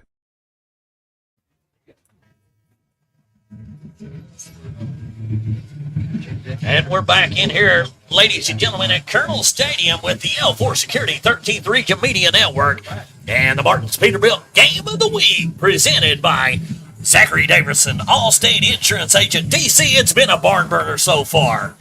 So far, just pretty much what we expected. You just can't take anything away from the defense. I actually expected coming in a little bit more of offensive showcase, but the defense has said, nah, we're going to change your opinion before we're done tonight. I'll be honest with you, DC, I thought there would be more points on the board on both sides of the ball. And like you said, it's leaned more toward a defensive battle here for the Colonels and, of course, for the Panthers. And as you know, Wayne Mills always been notorious for his aggressive defense and his defensibility. Talk a little bit about Knox Central's defense and how aggressive and how they fly to the ball, typical of Wayne Mills' coaching style. Well, I mean, I can't add a whole lot more than what you just did. You hit the nail right on the head. He's been known for his defensive knowledge and ability to get his players to read the play, read their keys. Just like Coach Reimer at Whitley County, both teams have obviously over the spring and summer worked on their keys, reading their keys, and both teams are flying to the football. Multiple hats. Looking forward to the second half of action. The officiating crew has been outstanding tonight. Absolutely. I know all five gentlemen out there on the field and talked to a couple of them on the way down tonight, and I made them a promise, and I'm going to keep it. I'm not going to mention who they are, but they've done an outstanding job. They have done an outstanding job, and they've called what was necessary. They got control of the game early in the first half when a couple of temper flares, and they shut it down, and it's been pretty much a penalty-free game other than a couple of false starts and a holding penalty here and there. Maybe 4 or 5 penalties total in the first half. One of them offset with the unsportsmanlike conduct down in the first quarter. But a couple of false starts on Knox Central actually hurt them in the first half on that drive. That's 10 yards. They got the ball down to the 5 at the end of halftime. So, I mean, the math adds up. They don't get that. That ball may have been thrown to the end zone at the last play of the first half. Right, absolutely. We was talking earlier in the first half how flags can change the momentum, or silly penalties, or penalties that, you make mistakes sometimes and unfortunately get a penalty out of it because you're over pursuing or go a little deep after the whistle or hold or whatever, and it can totally change the momentum of a game, especially a game like this that's already went back and forth, DC. Well, as a coach, you can handle penalties if they're not stupid penalties. What I mean by that, you hear the whistle, you're 2 or 3 steps away, and you pop somebody. I mean, that's not completely out of the realm of the game. But so far, both teams very well, obviously very well coached, very well disciplined. Outside of that, I think both teams recognize that these officials are not going to let anything stupid happen tonight, so let's just knock it off, play football. And that's exactly what they've done since that offsetting unsportsmanlike conduct penalties in the first quarter. And hats off to them because, like I said, they didn't even let it get to a point where it was really considered out of hand. They just made their stand early and like, boys, we're not going to put up with this. We're going to have good sportsmanship. We're going to play hard and have fun. Yeah, a very seasoned crew out here tonight. That's about as far as we can go with that conversation. But Whitley County and Knox Central's back on the field, and we're getting clock is set, ready to go. There's the whistles for both teams to get out of the huddle. Let's go play football, boys. And Knox Central will kick to Whitley County to start the second half. Whitley will be going left to right as you look at your screen. I'm so used to doing radio, it's left to right looking at your radio dial, but now they're getting to see us. I'm still trying to learn my left from right, DC, but don't tell nobody. You just did. Sorry about that. That was supposed to be our secret, DC. You told it, not me. Well, it happens sometimes to the best of us. They're teeing it up. We're getting ready to start the second half. Play-by-play. Here's DC Turner. We have D. Parker and Aaron Rowe back deep to receive. There's an onside squib kick. It's picked up, bobbled, and then fell on by Cup. Looks like number 15. Is that 15 or? Yeah, number 15. So Cup fell on that, and the Colonels will take over at their own 49-yard line. And that was very, unexpected. The Colonels, I don't know, was really prepared for the onside there. But Coach Wayne Mills, he'll pull out all the stops. And what's he do to start the second half? Pooches the onside kick and almost recovers. But fortunately, the Colonels recover first and 10, DC. Oh, yeah, we are. You better expect it. What we're guessing. Here's the snap. Toss right side. That's Aaron Rowe. Gets inside the 45 and about the 41 looks like. See where the official marks that ball. So that's going to be a pickup of looks like 10. Got to the 40, so he picked up 11, first down, and 10 for the Colonels. Instant replay. All right. Instant replay. Boom, we're rolling. And Rao really running hard there for the sideline and getting the first down, DC. It seemed like a little second effort there by Aaron Rao. Right. Allen splits far left, double wing formation, overload to the right. Here's motion. We've got flags flying, and we've got a delay of game as the clock run out. So that'll cost the Colonels 5. It'll be first and 15 as they will move it back to the 45-yard line. You're really good at recognizing the penalties. You would think you've been on. Well, I'm looking right at the play clock, and it says 0. Oh, is that how easy it is? I was going to give you a credit for wearing the stripes before, but okay. I've never been accused of being a rocket scientist, DC. Of course, I love high school football, and we got good high school football right in front of us. Same formation as before. Overload to the right, tight end, double wing set, handoff to Parker, straight up the middle, inside the 40, inside the 35, still on his feet, and inside the 30. I think that's going to be enough for a first down. Let's see where they're going to mark it at. Looks like they're going to mark it right at the 30. So that should be enough. That is enough for a first down. Again, D. Parker, we all know how fast he is and how agile he is on his feet. But he's showing like he's maybe in the offseason put on some strength because, it's not just about finesse, but he's showing power now, too. He does look actually noticeably bigger than last year. He's definitely been in the weight room, DC. I can tell that. Cup goes by the left, double wing formation again, overload to the right.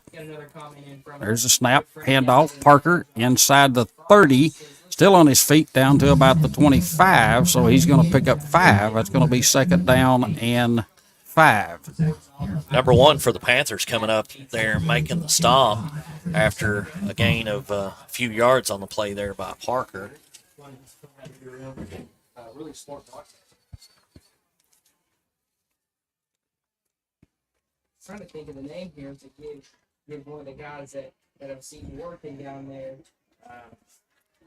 in Tennessee with that project. Cup comes out. They're going to go Double wing again. Straight front line. Split to the right. Back to pass. Looking around. Throws it over the middle. Bad idea, and it's picked off in the end zone. Wow. Really good defense there by the Panthers. I'm trying to get the number on that, DC. Was that number 2, I think. Number 2 or number 3, 1 is. Let's see when he turns around. If he'll show us his front or his back, we can read his number. And he played the ball really well and just made a play on it right there about a yard deep in the end Looks zone. like a center fielder on the baseball team. That is number 3. So that is Noah Parton. Noah Parton really coming up and just playing the ball. Allen rolled to his right like he was going to throw to the right, threw back across his body. Kind of a little bit of an awkward throw. An awkward throw and late over the middle is never a good idea. Hobbs brings the Panthers to the line of scrimmage.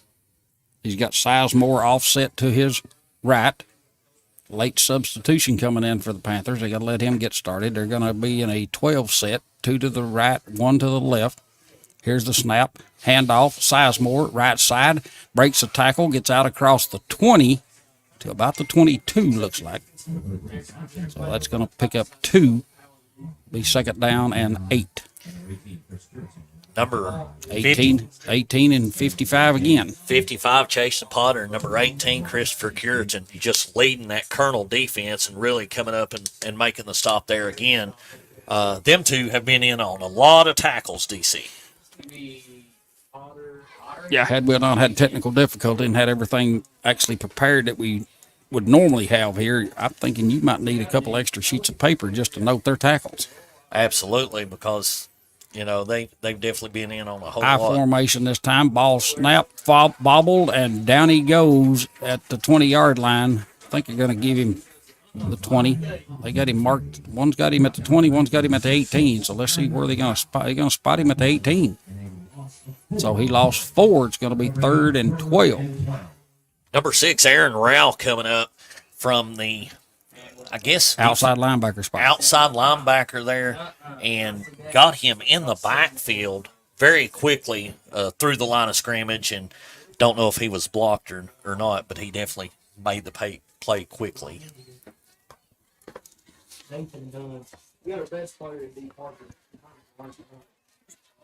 Hobbs in the shotgun this time. Sizemore offset to the right. Colonel's showing blitz. Here's the snap. Whistles on the play. Another delay of game. You think Colonel's coming up showing blitz like that's throwing them off kilter a little bit and maybe distracting the management of the offense? To me, it's a young quarterback. They lost both quarterbacks last year that they had. So they got a brand new quarterback.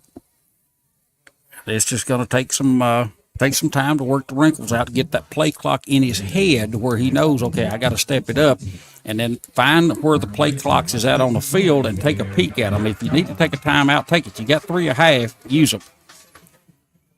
So the Panthers come to the line of scrimmage, shotgun formation, Sizemore offset to the right, 22 set this time, 2 to the right, 2 to the left. Here's the snap, straight back, screen pass out to Sizemore. Gets it at about the 8, crosses the 10, 15, 20. 25 out across the 30 to the 32. They're going to mark him out at the 31. So that's going to be enough for the first down for the Panthers. And again, 18-yard gain on that one. Sizemore refuses to go out of bounds, squares his shoulders up, lowers down, covers the ball, and just runs through contact, DC. He is a very physical player, offensive running back for his size. Very impressive. Very, very impressive. He runs very hard. Watching on TV, the rewind, that's a tough call. That goes to the sticks. So 8:08 here in. 8:08 left in the third quarter. Whitley County 13-7. Wishbone formation. Odd wrinkle. Handoff in there to, didn't catch his number, but he gets out across the 30 to about the Number 32. Number 8. That would be Zach Carroll. Grab that one. So he picked up 1. It'll be second down and 9. Looks like one of the Colonels kind of shaking up on the play, one of the big defensive linemen. Yeah, he's there. holding these gently. I don't know if it's an elbow or a shoulder, but he's favoring his left arm. Yes, he is in some form or fashion. Appears to be in a little bit of pain. Wishbone formation again for the Panthers. And off it goes straight up the middle to Alvarez, and he gets out to about the 38. So that's going to be a pickup of 5. And that's going to bring, it's 4th down and 3? Or 3rd and 3. Be 3rd and 3. From the Panthers' own 38-yard line. 10 seconds left here in this third quarter. You know, Alvarez, another one of them backs for Knox Central. Not super big, but really runs hard and low to the ground. Yep. Wishbone formation again. Split to the left. Here's the snap. Hand off to Alvarez again, and I don't think he got there this time. Stopped right at maybe a half a yard or a yard. Let's see where they spot him at. They're going to give him 1. So it's going to be 4th down and 2 from the 39. Guess who it was coming up off the pile with the initial hit? Number 18, the middle linebacker, Christopher Curitan. And he appears to be taking this defense by the horns and saying, gentlemen, follow me. And what do you do here, Sean? You're 4th and 2 on your own 39, third quarter, 6:20 left to go. Do you go or do you punt? if I'm Knox Central, I got to go for it right here, and I think Coach Wayne Mills will go for it. You kind of got a power eye left this time with a single split. Here's the snap. Handoff in there. Sizemore across the 40 to the 42, and he got the first down. Picked up 3, needed 2. Hey, listen, great play call there by Coach Wayne Mills in one of them kind of have-to situations. I feel like being down by 6 in the third quarter with 6 minutes left, you have no choice but to go for that. And, I'm sure he's happy with the decision he made now. Panthers coming to the line of scrimmage again. Hobbs brings them up. I formation this time. Double tight, single wing to the right. Here's the snap. Toss. Sizemore. 40 to about the 44. Got tripped up in there. Can't see the colonel. He's still down on the ground, actually. And he's not going to get up real quick like. So they're going to take an official's timeout to tend to him. Now he's getting up. Okay, they're going to have to go. He's going to have to sit for one play because they called the timeout, the official's timeout to get him looked at. Looks like number 5 for the Colonels. Shaking up a little bit on that play. That's Luke Lambden. As physical as this Colonel defense is, Lambden over there playing that corner on this side. You got Aaron Rowell that plays very physical as well, and then Christopher Curitan, Chase and Potter. You mix that with the run style of Sizemore for Knox Central, and there's really been some big collisions in this second half so far. Yeah, there's not any back down or hesitation from either side of the ball. I mean, they're putting the pads on pads, and it's best man's going to win in this one. I'm very impressed with physicality on both sides of the Love ball. it. Love smash mouth football. Absolutely. I formation again, single wing to the right, double tight end for the Panthers. Here's the snap. Sizemore up the middle, crosses the 45, digs his way out to about the 48, looks like. So that's going to pick him up 4. It's going to bring down third and bring up 3rd and 4. That right there is what I like to see. 55 and 79 has been going at it all game long, and they get up off the pile, pat each other on the helmet. Right, absolutely. And they went right to the whistle, that play right there, as they was still going at it, trying to battle for ground there. As Christopher Curitan comes up and delivers a lick and takes a hard lick at the same time, and big collision and makes the tackle. Back to the line of scrimmage it go. Overload to the right with the wing. I formation. Here's the snap. Turn, fake. Rolls out to the right. Sets his feet. Throws it up into the air. And it is incomplete. Knocked away at the last minute by number 9 for the Colonels. That's Shamal. Is that how you pronounce it? Shamal Allen. So outstanding play on that one. I'll tell you what. So it's going to be 4th and 4. He came over and he played that ball all the way in, DC, and really some excellent defense because the ball was very catchable and right on the money, and he just made a play on it at the exact moment. He was quick with it. Okay, I'm not sure. If Zach saw something we made him get, but he went straight to the leg. Thought we may have had an official timeout there. We did have an official timeout, but I'm not quite sure why. Official on this sideline here waved his hands for a timeout signal and tapped his chest, which indicates an official timeout, but I'm not sure. Maybe an equipment issue that they got squared away right quick. I see number 4 run from the sideline out on the field. I'm not for sure on this one. Looks like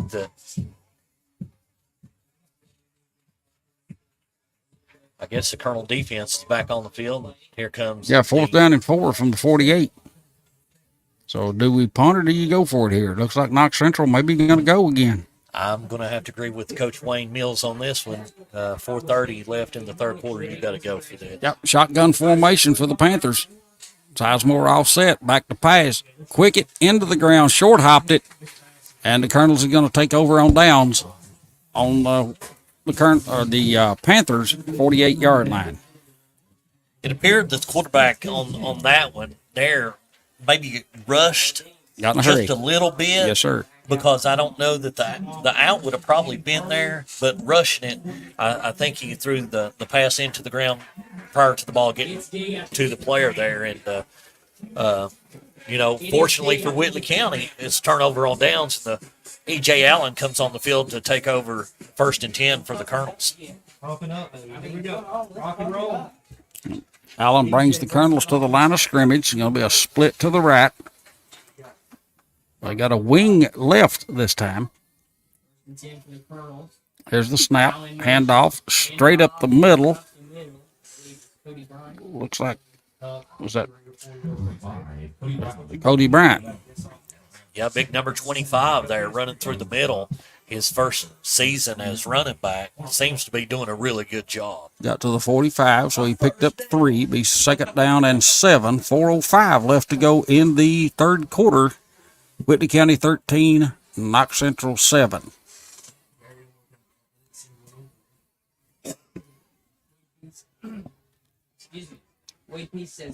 Allen brings the Colonels to the line of scrimmage. Double wing set this time, split to the right.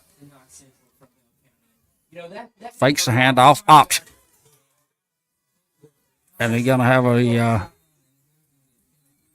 penalty flag flies as Rowe gets down. Mills has got something to prove. Not only has he coached at Knox before, he's back again. We've got a player down for Knox Central. Looks like a cramp. Looks like he's in some pain. Yeah, looks like a cramp. They're trying to stretch him. Pickle juice, baby, pickle juice. Absolutely. That's the magic elixir. Remember my days of athletic training and, of course, the pickle juice and the salt. You know, I've seen a little bit of everything over the years to help them cramps. Got a holding penalty on the Colonels.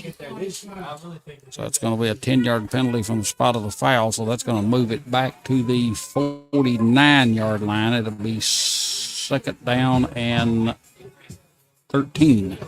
You know, DC, that's one of the penalties as a coach you really hate to see because it seemed like the hold was late in the play. The play had already developed where it was going to develop.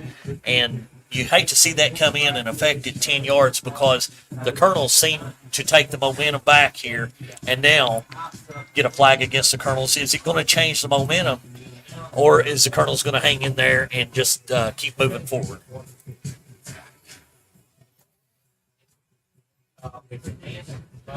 You know, this Colonel Stadium tonight really been a great environment to play an opening game of the season in. I mean, you just couldn't ask for a better environment.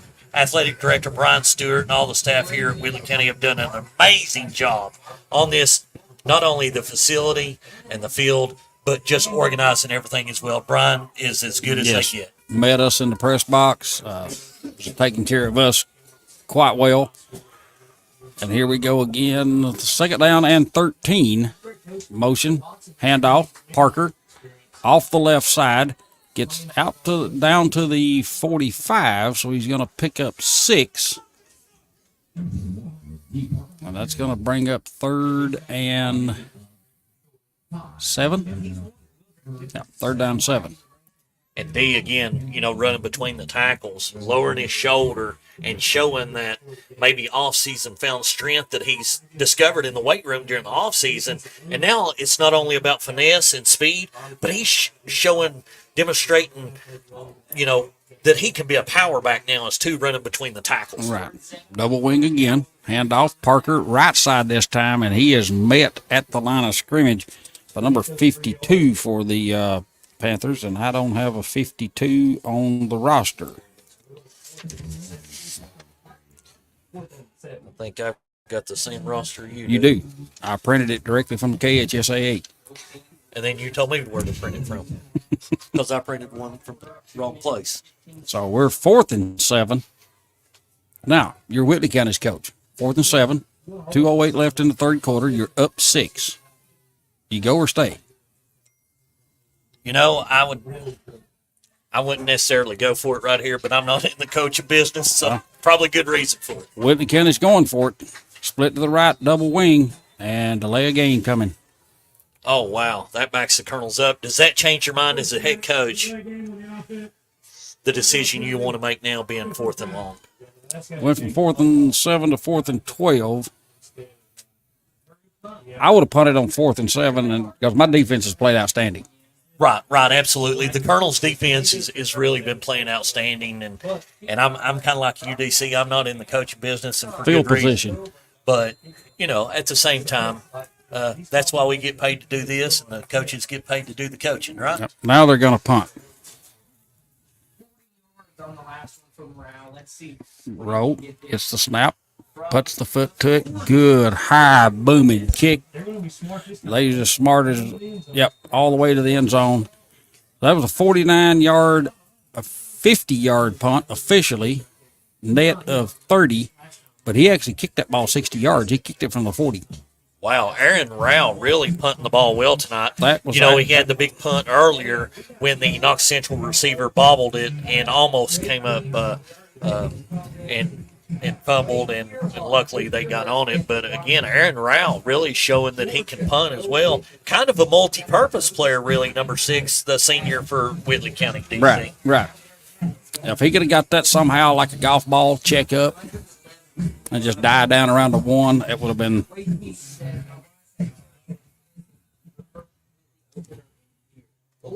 Hobbs brings the Panthers to the line of scrimmage. Swing pass out right side. Missed a tackle. And here goes number 14, Spencer, down the sideline, inside the 50, inside the 40, all the way down to the Colonel 36-yard line.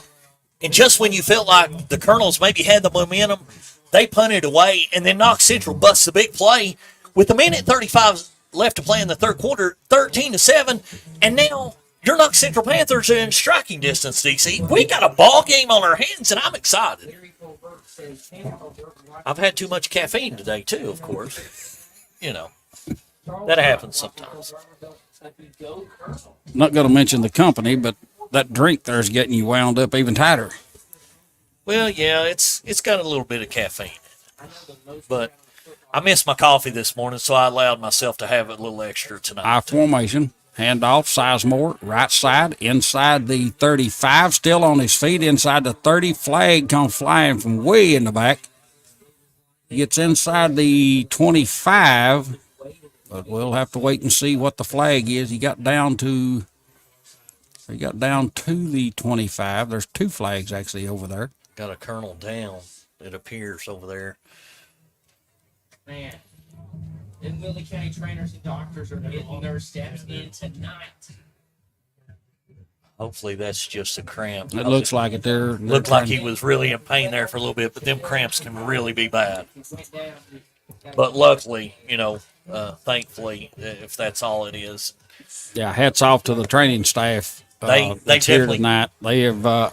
They've earned theirs for sure. Got their both sides exercise in, and appears to be a very good and professional training staff here at Whitley County High School. Got a holding penalty on the Panthers. That's number 55. I think it's down for the Colonels. If so, that would be Chasten Potter. Of course, the senior, Chasten's a senior this year, and he's had a really big game, especially starting off early, man. He made some great plays on offense and defense both, from his left guard position on offense, and then linebacker on defense and defensive lineman, man, really doing good. So Coaches and assistant coaches for the Whitley County Colonels this year.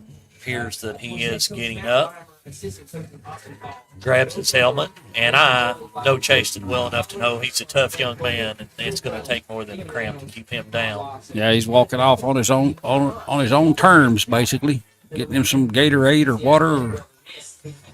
These athletes and athletic games going Brian. It's really shaped up for a good night of football, DC. You couldn't ask for better weather for opening game of the season here in Southeast Kentucky. Outstanding weather. And that holding penalty is going to back them up from the spot of the foul. So it's 1st and 9. 1:02 left here in the third quarter. I formation. Wing to the right for the Panthers. 13-7 is her score.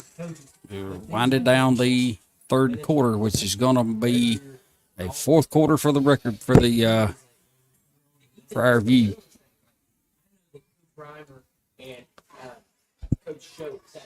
Again, we had a little technical difficulty prior to the game and beginning of the game, but okay, let's see what we've got going on here. I'm not sure. The flag went flying over right at the first down marker, so if the holding penalty happened there, it should be 1st and 10. See what we've got here. Okay, had to set out. Apparently 21 got dinged up, and he's going to have to sit for a play. that's D. Parker. Yes. And D's not wanting to come out, of course. Of course, D's a tough young man, so hopefully he's all right. That had to happen out of our view. Must have happened down here to our left and on this side of the field, which our view is obstructed a little bit, so we're going to have to stand up here. Well, when you're got the short man syndrome like I do, sometimes you got to stand anyway where you can. And we're ready to go.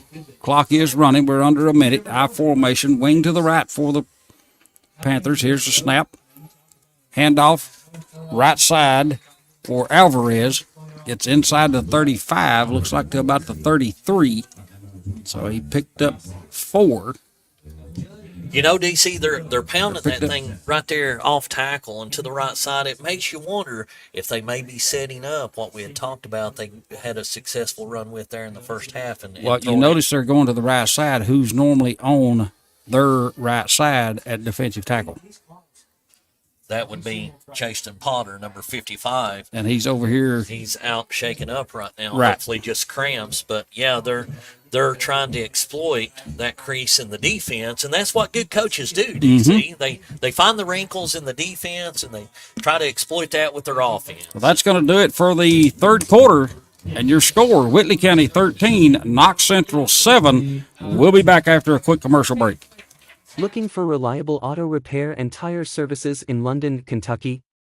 Visit Wildcat Auto and Tire on 445 North Laurel Road. Our experienced team is here to take care of all your automotive needs. From routine maintenance to complex repairs, we've got you covered. Contact us at 606-878-5758 to schedule an appointment today. Wildcat Auto and Tire, your trusted partner on the road to smooth driving. Visit us or give us a call today. You got to hide it. Hit it. Now, third. And we're back in here to Colonel Stadium as the Whitley County Colonels still lead the Knox Central Panthers. It's 13-7, and my play-by-play man, Mr. D.C. Turner, has done a wonderful job through 3 quarters of play, as both defensive has as well, D.C. Don't brag yet. It ain't over. It ain't over until the horn goes off in the fourth quarter, I guess. That's it. Again, it's just been such a pleasant environment here at Colonel Stadium. The Whitley County faithful has came out. The crowd, the home stands are full. The visiting stands are full, D.C. Knox Central really brought a good crowd. And I think it's living up to be better game than what initially people thought it was going to be. Right. And Knox Central's going to have it on the Colonel 38, 33, second down and 7. As we get ready to start the fourth quarter of action here. There's the ready for play whistle, and the play clock rolls. He'll be out there and y'all won't even know it. Hobbs brings the Colonels to the line of scrimmage, I formation behind him. Overload to the left with a wing and a tight end. Here's a snap, ball on the ground, a scramble for it. I think Hobbs got it back right at the line of scrimmage. Going to mark him right back where we started at 38 or 33. And that's going to be 3rd and 7. And look who's back in there on the defense, the defensive line, number 55, senior Chasen Potter, really causing some havoc in there and maybe put some pressure to cause the fumble there, DC.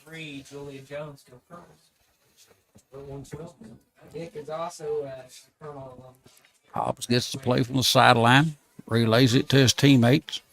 They're going shotgun formation. Got a little bubble over, little diamond shape to the left. Hobbs is going to roll that way. Throws the ball, and it is incomplete. Pass was intended for number 14, and that is Coleman Spencer. It's going to bring up 4th down and 7. And that was, I guess, number 5, Lambden, coming up there, defending on the play, really delivering a shot. I mean, it was making a play on the ball, but there was contact between he and the offensive player over there. And like I said, just a good defensive play for the Colonels. And now the Colonels Nation gets fired up here as they want their Colonels to hold on for Yeah, it. they're vibrating the press box on us now. Here's the snap, and whistles fly. We're going to have another delay of game, I think. Nope, timeout. They got it just before it hit 0, so Knox Central is going to take a timeout. We'll take it with them. 11:07 left in the fourth quarter. Whitley County 13, Knox Central 7. We'll be right back. The Martin family has been in the trucking industry for over 3 generations. My grandfather started this company selling salvage parts in the 1960s, and we're celebrating over 20 years as a Peterbilt dealer. Although we've grown and changed over the years, our focus has always been on you. We get it. When your truck's down, you're not making money. That's why we keep thousands of quality parts in stock so you can get back on the road as soon as possible. At Martin's Peterbilt, relationships matter, and that's why we've been around for generations. Come see us. Are you ready? Whether you are buying or selling, Jesse Sizemore with Century 21 Advantage Realty would love to help you get your property sold or help you find your next dream home, farm, or investment property. No matter how big or small, Jesse Sizemore with Century 21 Advantage Realty will help make the process smooth and enjoyable for you. Feel free to contact Jesse Sizemore anytime at 606-309-9898. Jesse Sizemore, Century 21 Advantage Realty. Now, Hobbs looking, pulls it down, got to run for it, heads for the sideline. Gets inside the 20, lowers his shoulder, inside the 15, all the way down to the 11. So pickup of 22 on that play. There again, Hobbs, being the quarterback, but he's displaying just like the running backs at Knox Central. He don't run out of bounds. He lowers his shoulder and tries to run through contact. I was expecting to say he stepped out of bounds over around the 20, and he went upfield instead of planted that left foot and turned upfield. And they're at the 10-yard line, so 1st and goal for the Panthers at the 10 of Whitley County. And we got a score from the Pigskin Classic Cup in Corbin. Looks like at the end of the first quarter, the Corbin Red Hounds lead 14-0 over the Pikeville Panthers. And Knox Central wants to take another timeout, so we'll take it with them. We'll check our ticker, so to speak, and get some scores from around the region and try to update you on some of the games that we know it's happening right now. Kimber Home Furnishings in London and Somerset is home to the best-selling furniture brands in America like Lazy Boy. Kimber also has the biggest selection you'll find anywhere, getting you what you want when you want it. We're a third-generation family business, in business since 1963. Kimber also believes in investing back in our community and especially our youth. That's why we're proud to sponsor 13th Region Sports. Any building can be a house, but Kimber makes it home. Into Pearl Stadium. Don't know what happened. Like I want to split your play. But we'll give that one back to our sponsors and we'll make sure to play that one for them. 10 minutes and 58 seconds here left in the fourth quarter of play. 13-7. Whitley County leads not a single. Central with the ball on the 10-yard line. First and 10. And we're right back in here at Colonel Stadium as the Knox Central offense comes back onto the field. DC Turner. First and goal from the Panthers. Shotgun formation. Oh, looks like it may be from our angle. The referee had the back. It looks like a power eye to the left. Wait for the 11th player for Whitley County to get on the field. And here we go. Power eye left for the Panthers. Here's the snap. Handoff. Sizemore. Off left tackle. Gets inside the 10 to about the 7. So he's going to pick up 3, be second down and 7. The old power eye left reminds me of the Little League days, back in the day, that's all there was 2 tight ends, power eye left and power eye right.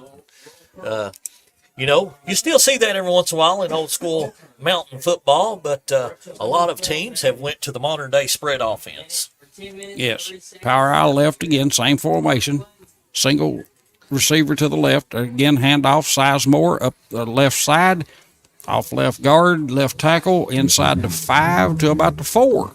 So he picked up 3 there. It'd be third down and 4. Knox Central. Third and goal from the 4. I'm sorry. Knox Central going old school there, running between tackles, running out of the power eye. Reminds you of just old school football. Woody Hayes, Bo Schembeckler, 3 yards, and well, there ain't no dust on this AstroTurf, but you get what I'm saying. So 3 yards at a time, take it all day long. 3 4s is 12, first down, let's go. Power eye left again. I'm not a mathematician. Here's the snap. And flags fly. Oh, goodness. Not a delay of game this time. Still time on the clock, so it's probably a false start. Let's see what the official says. Yep, false start on the Panthers. That'll cost them 5. Move it back to the 9. Third and goal from the 9.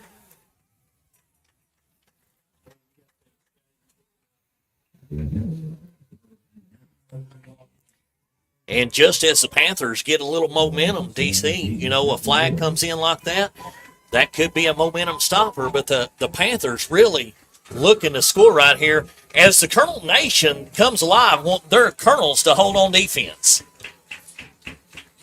Third and goal from the 9. Panthers send 2 to the right, 1 to the left. Shotgun formation, Sizemore offset to the right. Here's the snap and another flag. It's going to be another false start, I think. Yep, false start.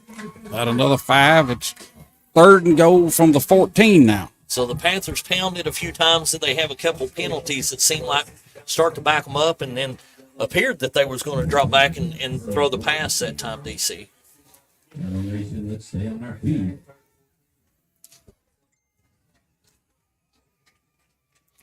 As the players on the sideline for the Colonels really getting this Colonel Nation crowd into it. They've been up and around. I've not seen a single player that's not in the game looking around, trying to find their friends or family or whatever. They're all glued in to the game. Here we go. And another flag. Oh, my goodness. Laundry. Well, another whistle. Let's see what we've got here. That's timeout Whitley County. Okay, timeout Whitley County. 9-12 in the fourth quarter. Whitley County 13, Knox Central 7. We'll be back after a short commercial break. Looking for reliable auto repair and tire services in London, Kentucky? Visit Wildcat Auto and Tire on 445 North Laurel Road. Our experienced team is here to take care of all your automotive needs. From routine maintenance to complex repairs, We've got you covered. Contact us at 60687855758 to schedule an appointment today. Wildcat Auto and Tire, your trusted partner on the road to smooth driving. Visit us or give us a call today.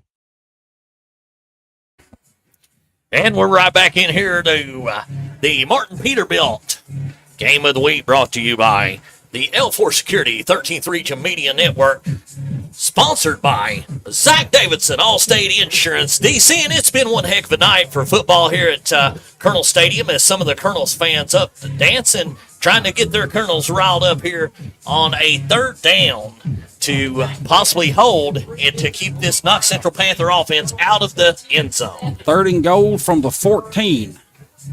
Trips right, single to the left, 13 formation.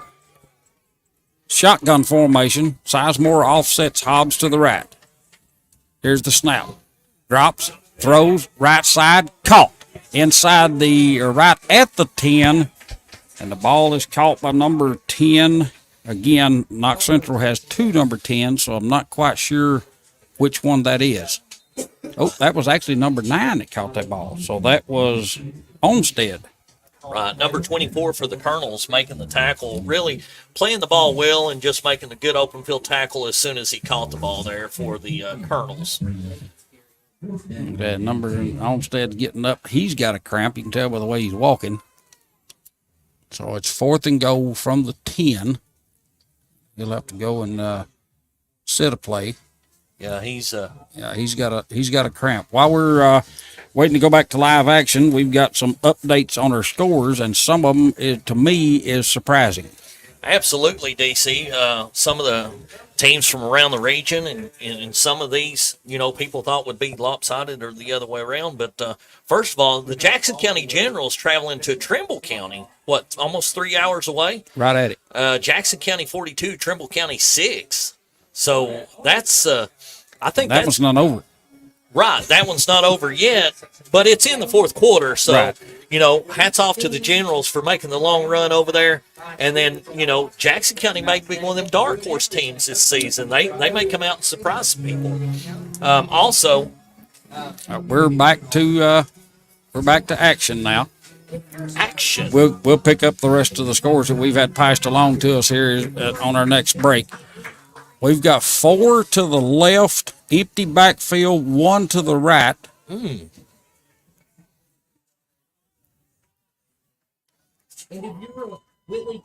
4th and goal from the 10 for the Panthers.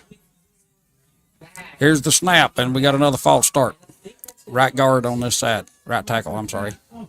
False start. Yep. So that'll move them back. It's 4th and goal from the 15. As Knox Central continues with the penalties here, seems a little off kilter as they're moving backwards now instead of forward.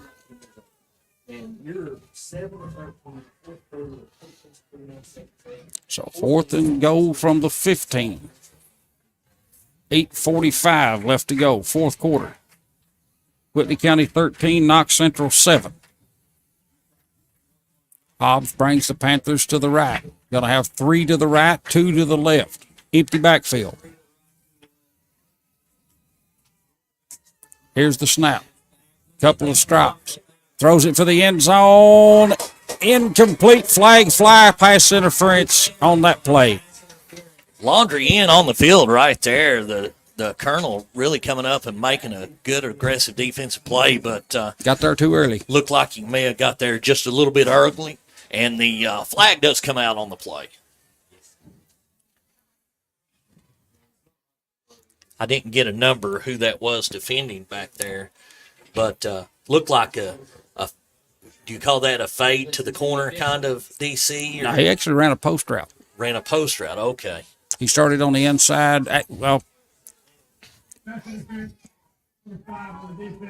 Number 5. Half the distance to the goal. We'll repeat 4th down, so it's going to go to about the 7.5 or 8, and it'll be 4th and goal from that point.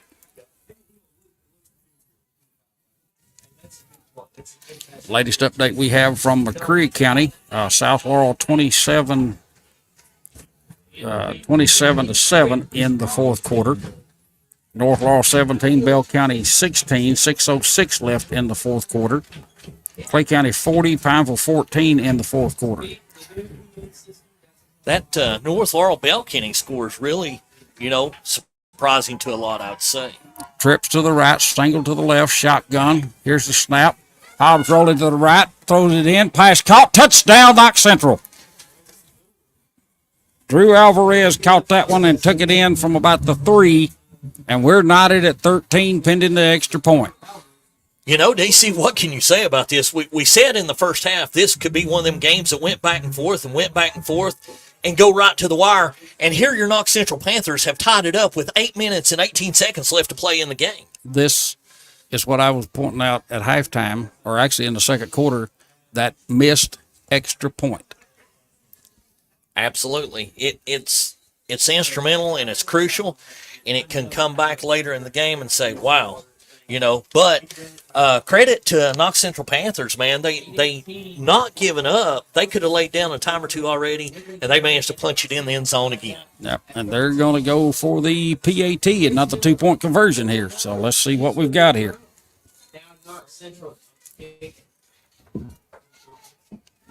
They're set. Here's the snap. Kick down. Kick it's on its way, and good.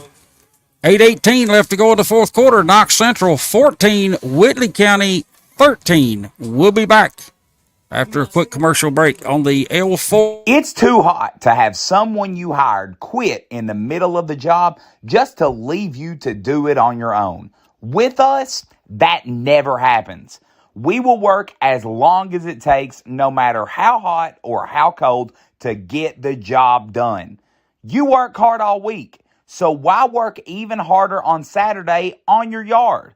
Let us take it off your hands and make your dreams come true. Looking for rock?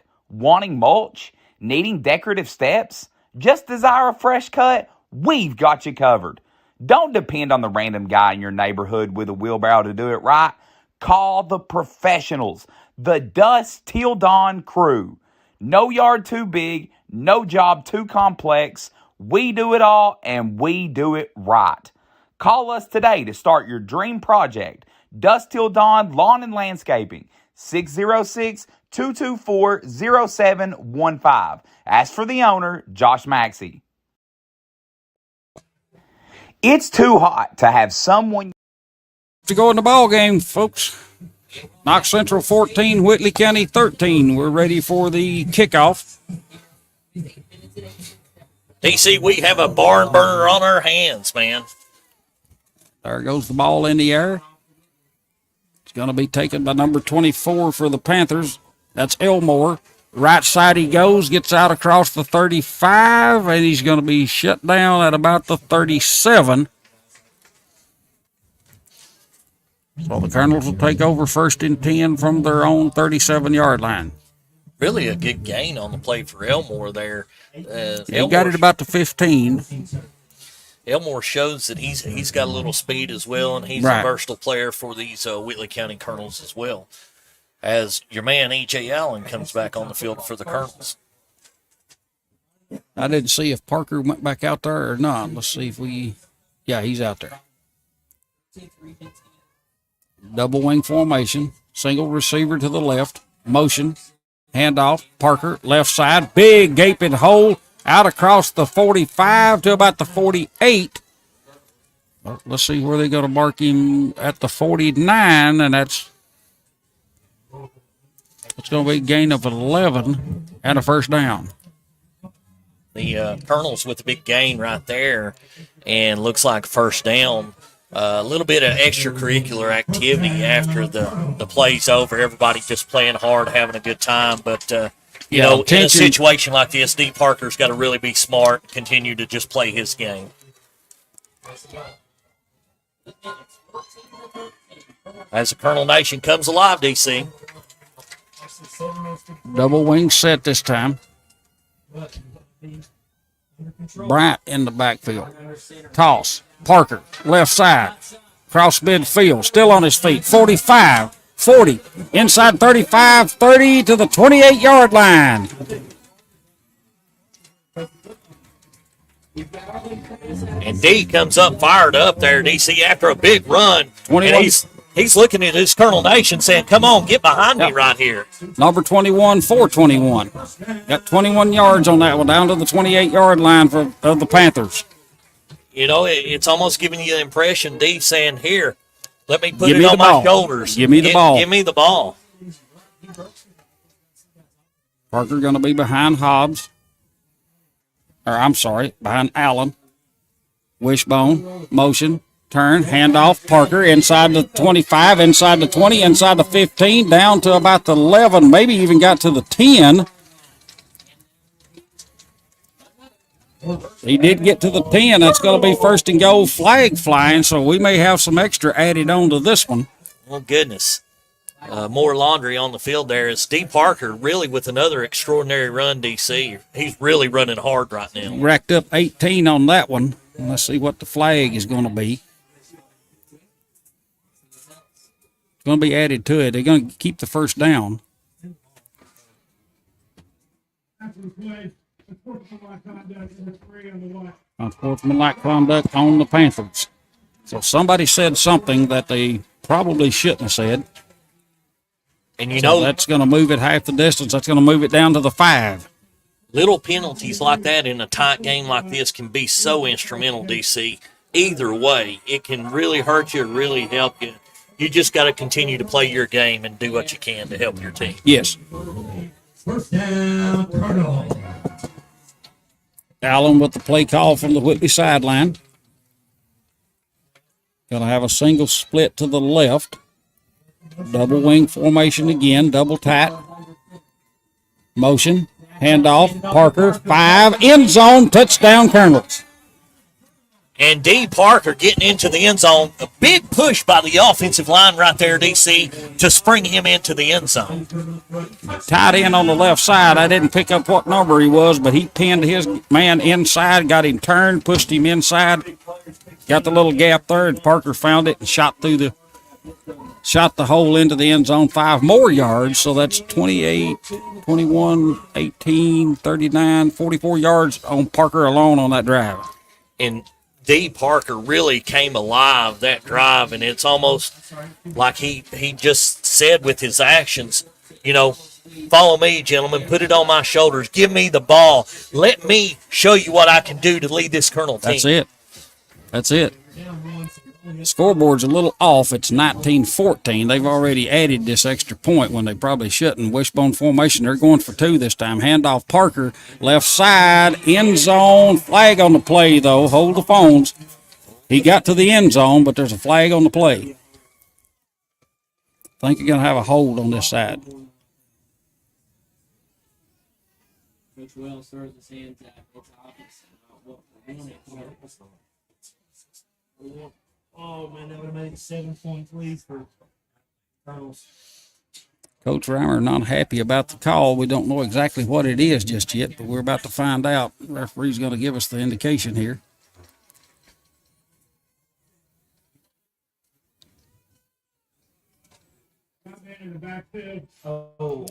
Ooh, illegal formation, 5 men in the backfield.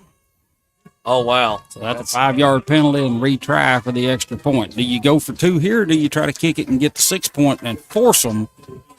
Well, they're going to have to score a touchdown either way, but. You know, and like I said, I'm not a coach, but I'm going for 2 right here if it's me, because I'm confident my offense can put it in the end zone here for 2 to put you up 21-14 here in the fourth quarter. But there again, you know, I've never been accused of being a good coach by any means. Maybe a little league back my day. This extra point attempt will come from the 8. The 8-yard line. Yep, single split to the left. Double wing formation again. Motion. Here's the snap. Toss. Parker. Inside the 5. Did he get there? He did. Wow. That pushes the score. Whitley County 21, Knox Central 14.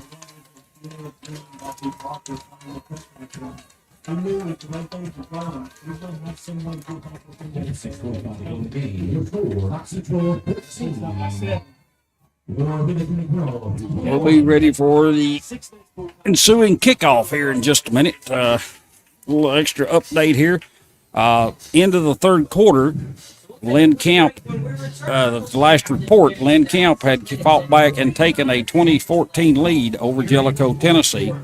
At the end of the first quarter, again, Corbin 14, Pikeville 0.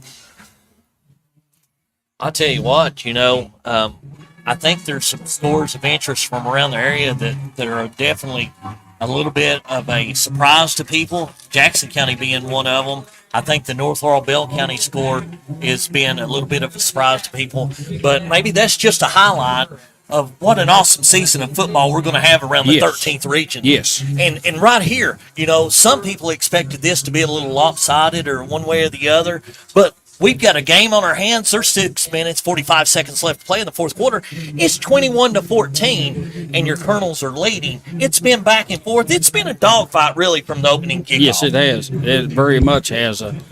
And at work, we have several customers that come in throughout the day, some from Whitley County, some from Knox County.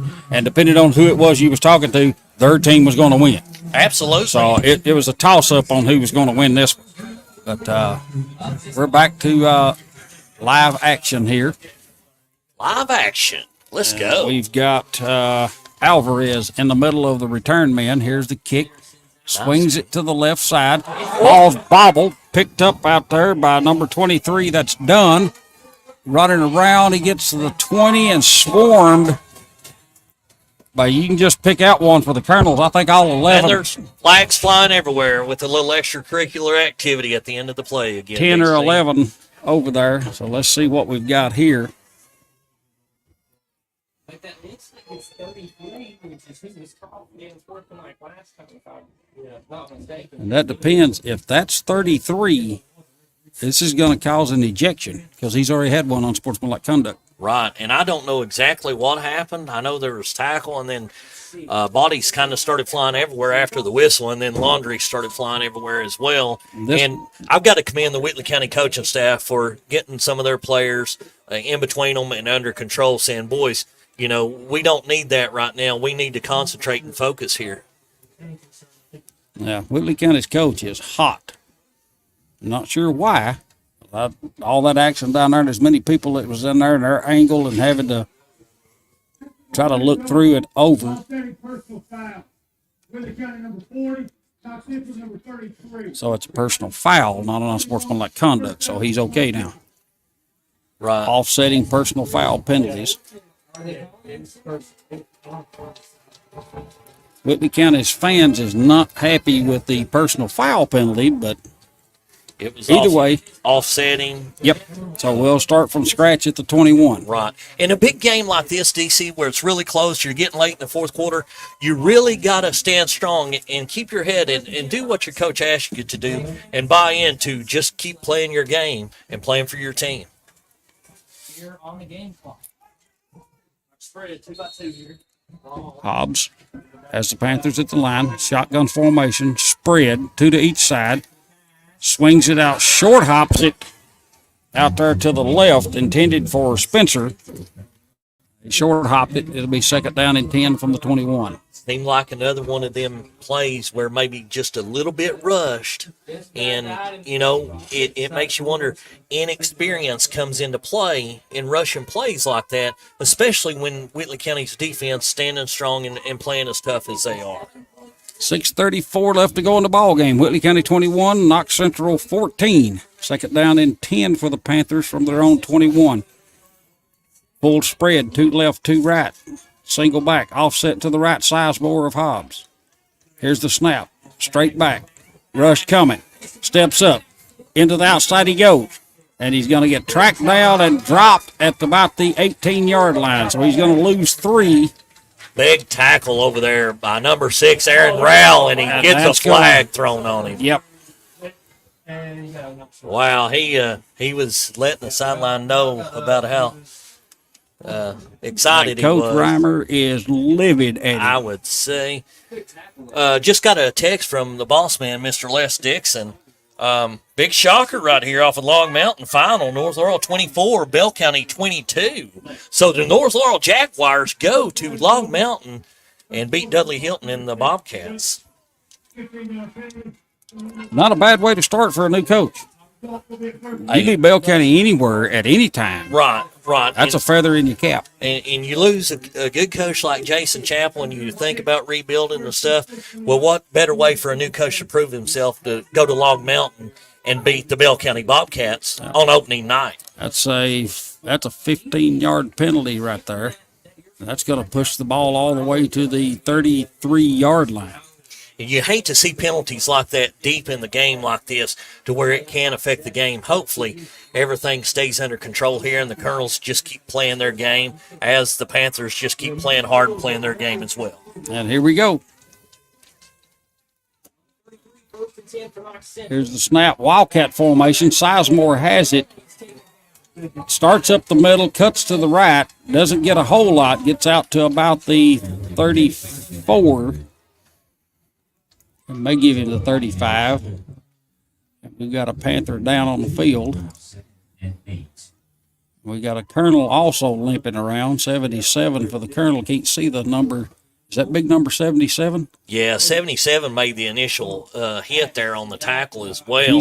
He's got a cramp. He's up on and moving around, but he's got a cramp. I'm trying to spot the number for Knox Central that's on the ground. We'll take a commercial break while they figure this out, and we'll be right back. It's too hot to have someone you hired quit in the middle of the job just to leave you to do it on your own. With us, that never happens. We will work as long as it takes, no matter how hot or how cold, to get the job done. You work hard all week, so why work even harder on Saturday on your yard? Let us take it off your hands and make your dreams come true. Looking for rock? Wanting mulch? Needing decorative steps? Just desire a fresh cut? We've got you covered. Don't depend on the random guy in your neighborhood with a wheelbarrow to do it right. Call the professionals, the Dusk Till Dawn crew. No yard too big, no job too complex. We do. Looking for reliable auto repair and tire services in London, Kentucky? Visit Wildcat Auto and Tire on 445 North Laurel Road.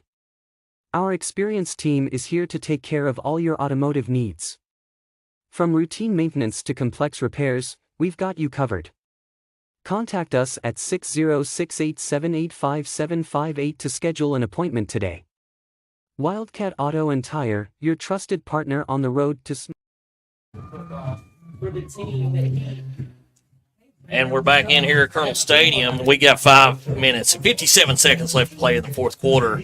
And the Whitley County Colonels are up 21-14. It's really been a dogfight from the get-go. Been back and forth, been a lot of penalties and whatnot. And we've got a final score coming in for you. Looks like North Laurel 24, Bell County 22. North Laurel 24, Bell County 22. What about that? The Jaguars going to Log Mountain, D.C. There's another final. Jackson County 55, Trimble County 6. Jackson County really getting some offense going out in Western Kentucky there tonight. You love to see the region teams do well. Another final. Lynn Camp 20, Jellicoe, Tennessee 14. Another final. Clay County 56, Pineville 14. And we're getting ready to go back to live action here. Straight tee, Sizemore, left side, gets across the 35, out to about the 38. Ball comes loose. Did Whitley County get that ball back? Look like or are they going to call? They going to mark him down? Look like Sizemore fumbled the ball. Yes, they did. The Colonels recovered.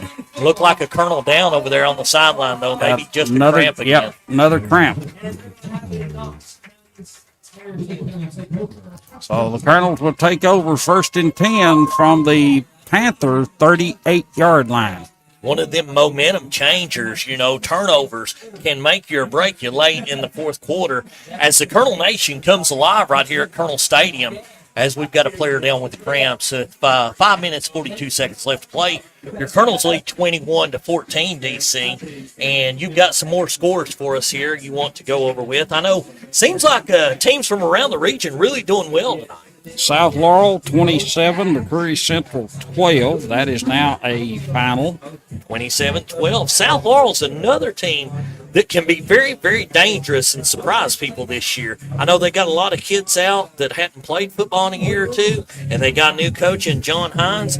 And, you know, you don't even have to say anything about John Hines. His record speaks for itself. Yeah, John doesn't need anything. No update as of yet from Corbin. End of first quarter, Corbin 14, Pikeville 0 is the last update that we have. Let's see if there's anything else on here. I think that does all the. I think it's all the updates. The only one other than this one is the Corbin Pikeville game. And as quick as we're finished here, if that one's still going on, we will be tuning in and listening to our good friend and main man Ronnie Smith on the broadcast of the Corbin Pikeville game. In L4 Security and the 13th Region Media, Martin's Peterbilt game of the week. Whitley County, Knox Central, 5:42 left to go in the ball game. Whitley County 21, Knox Central 14.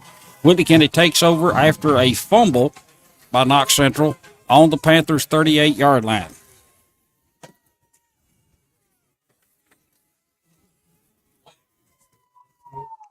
Allen hands it off in there down to the 35. I didn't catch who got that. Big 25. Cody Bryant. That's Cody Bryant. He gets down to the 35. So, excuse me. He picked up 3. Be second down and 7. Now, if you're Coach Reimer here, do you keep the ball on the ground and pound it between tackle and really manage the clock right here, DC? Milk that clock, but get first downs. Milking the clock and having to give it back to them doesn't accomplish what your intentions are. And you would like to actually put another score on the board, correct? If I'm Coach Reimer, I'll tell Allen, you watch that clock. Don't think about snapping that ball to 5 seconds. Wishbone, toss. Parker, 35, 30, 25, cuts inside the 20, still on his feet, spins inside the 5, down to about the 3. D. Parker making a spin there at the end of the play and really doing an awesome job right now. D. Parker kind of just taking over the offense and putting on a show. They're going to spot him at the 4, so that's 31 more yards on his total.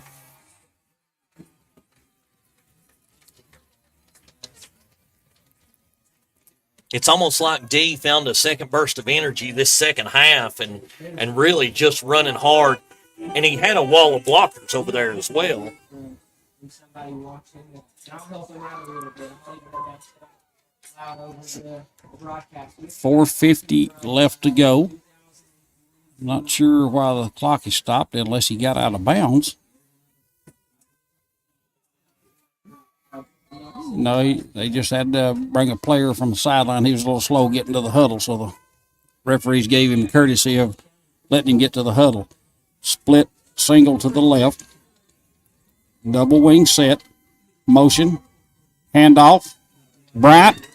3-2. Touchdown, Colonels.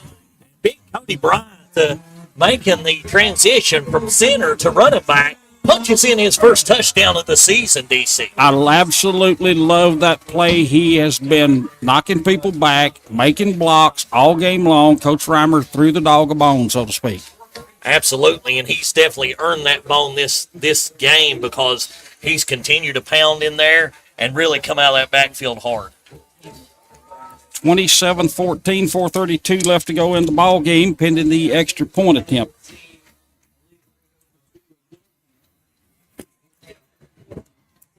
And looks like the Colonels is going to go for 2. Wishbone formation.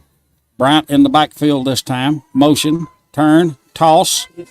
Outside edge into the end zone. 2 more for number 24 for the Colonels, Gary Elmore. So that pushes the score 29-14 in favor of the Colonels. 4:32 left to go in the ball game. We'll be right back on the L4 13th Region Media Network. The Martin family has been in the trucking industry for over 3 generations. My grandfather started this company selling salvage parts in the 1960s, and we're celebrating over 20 years as a Peterbilt dealer. Although we've grown and changed over the years, our focus has always been on you. We get it. When your truck's down, you're not making money. That's why we keep thousands of quality parts in stock so you can get back on the road as soon as possible. At Martin's Peterbilt, relationships matter, and that's why we've been around for generations. Come see us. Now I've got to get a whole new set. It's not been my best job. I said that. I apologize. I'm just learning too.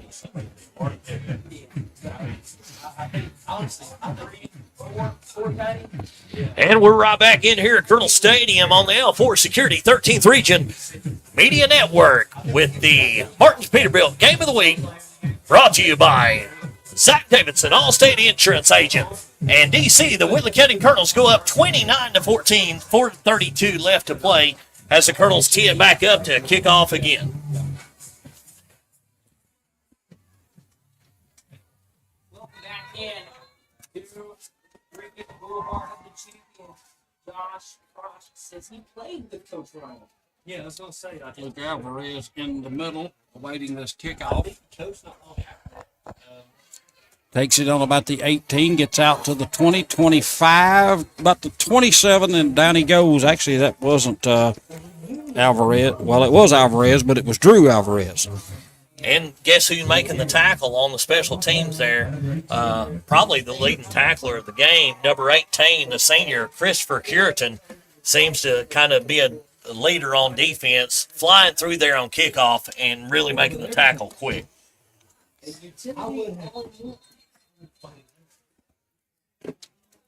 I've really been impressed, DC, with both teams coming out tonight.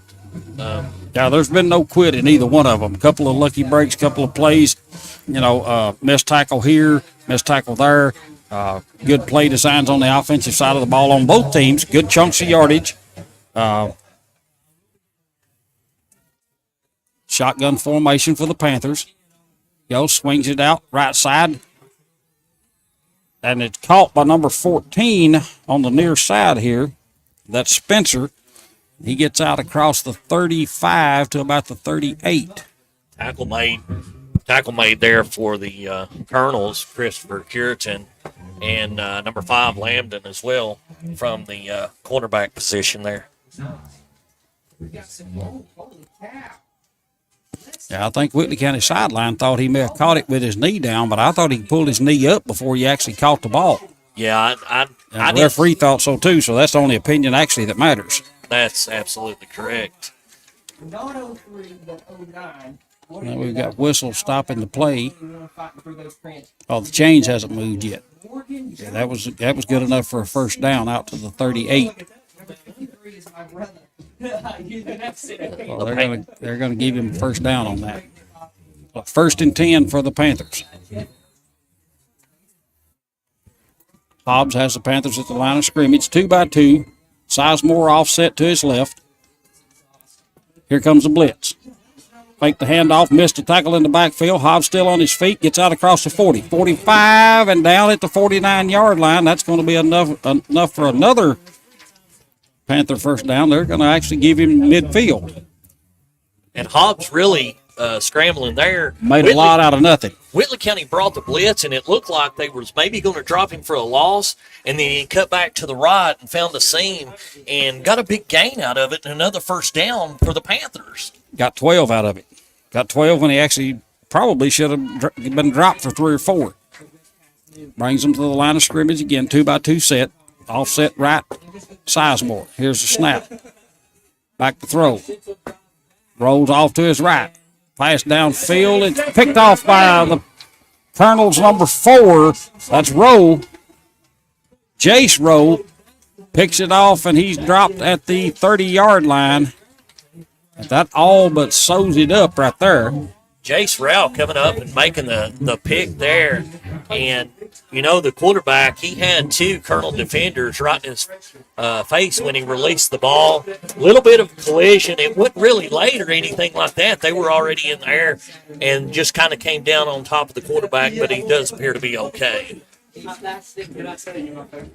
But there again, Whitley County mixing it up and bringing that blitz, really putting pressure on the quarterback, caused a bad throw, DC. Bryant, perfect timing on his blitz. They had to step out, and he had to go because Bryant got the offensive guy to step left. He went underneath him, so he had to swing it out to the left side, and again, rolling left, trying to throw back toward the middle of the field. That's a lot of torque on your body to make that throw. Right, and the Colonel's offense come back on the field here. Allen has him. Wishbone again. Motion. Flags fly. And he's down at the 35. Let's see what the flags are. D. Parker comes up limping off the bottom of the pile there. Sideline warning on Knox Central. I'm not sure. I didn't see what was going on the far side of the field. Eyeballing the play.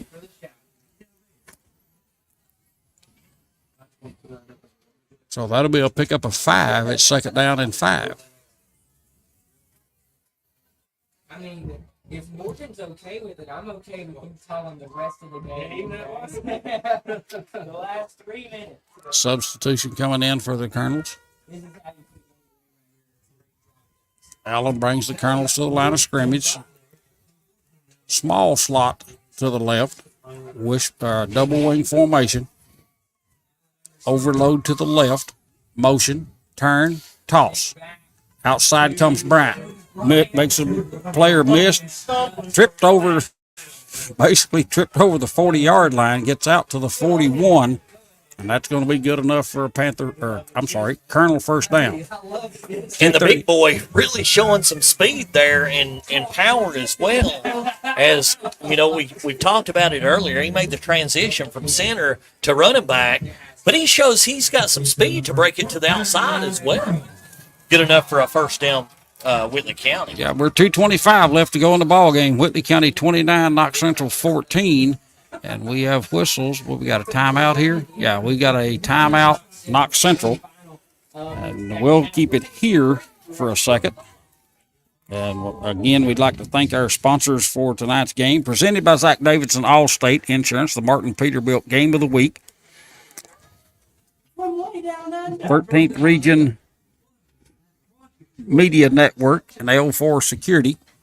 L4 Security is one of our sponsors. Advanced Technology of Kentucky, WB Transport, Donovan Storm, State Farm, Kentucky Farm Bureau agent. I'll get this out before I'm done.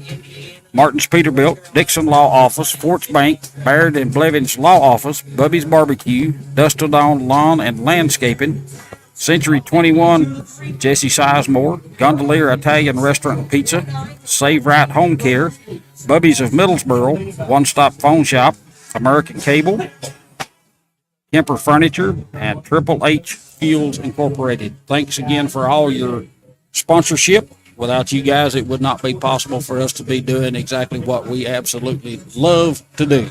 Watching football on a Friday night. Absolutely. And all of our viewers out there, they support us and they support football and these young athletes. So we ask you, the viewers, to go out and support these local businesses that bring this to you each and every Friday, because without them, it wouldn't be possible. Speaking of gondoliers, you're going to buy some. I'd like to have a big baked spaghetti on the way home or something. It's been an absolute rough week at work.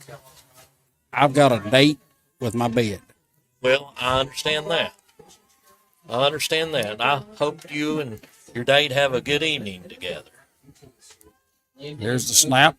Quick handoff. Bryant goes again, cross midfield to about the 46-yard line in Panther territory. And that's 13 more, and a Colonel first down, 2:14 left. 29-14, we're winding this down. The clock is moving. And you know, the physicality of this game is not slowing down just because it's getting down close to 2 minutes. both teams are still playing their hearts out there and playing very physical football. DC, what else can you say? It's football time here in Southeast Kentucky. I love it. Allen brings the Colonels to the line of scrimmage, split left, double wing. Handoff goes. I think that's Bryant again, right up the gut, gets inside the 40 to about the 39. So he's going to pick up 7 on that one, bring up second down and 3. Players, when you go back and watch this, And we apologize. I got the score back up there. Just still learning this computer here, but didn't realize when I changed the score on the commercial there a minute ago that it wasn't coming across the bottom of the screen, so I apologize for that. But players' first game jitters, coaches' first game jitters, broadcast first game jitters. Absolutely. But we settled down the second half. Slot split to the left for the Colonels. Double wing formation. Handoff again. There goes Bryant inside the 35 to about the 33. That's going to be 6, and that's going to be enough for a first down again. He comes through that hole, man. He's like a Mack truck coming through there, man. He's a load. I wouldn't want to have to meet him well, I wouldn't want to have to meet him anywhere. He's a load, but definitely wouldn't want to have to meet him in the hole down there. So. We're down to 40 seconds and counting. You have to run at least one more play. One more play, and that put the clock under the needed time. And this one is all but over. The only thing in question now is the score going to stay the same, or are they going to, here we go again, toss. Right side. Holding penalty coming up as Lambton gets all the way down inside the 20 to about the 18. This one's going to come back. And Lambton really running hard there on the toss sweep to the right side, had a little blocking, and got to the outside. We hadn't seen Lambton carry the ball a whole lot on offense, but he definitely showed some speed right there, DC, and he's made several plays on defense. Yes, he has. 14 to 29, 15 seconds on the clock. We have 15 seconds left in this one. This will be a 10-yard mark off. It'll be 1st and 20. And I don't think Whitley County, no, that's a live ball. They don't have to snap because it'll go on the set whistle. They don't have to snap the ball again.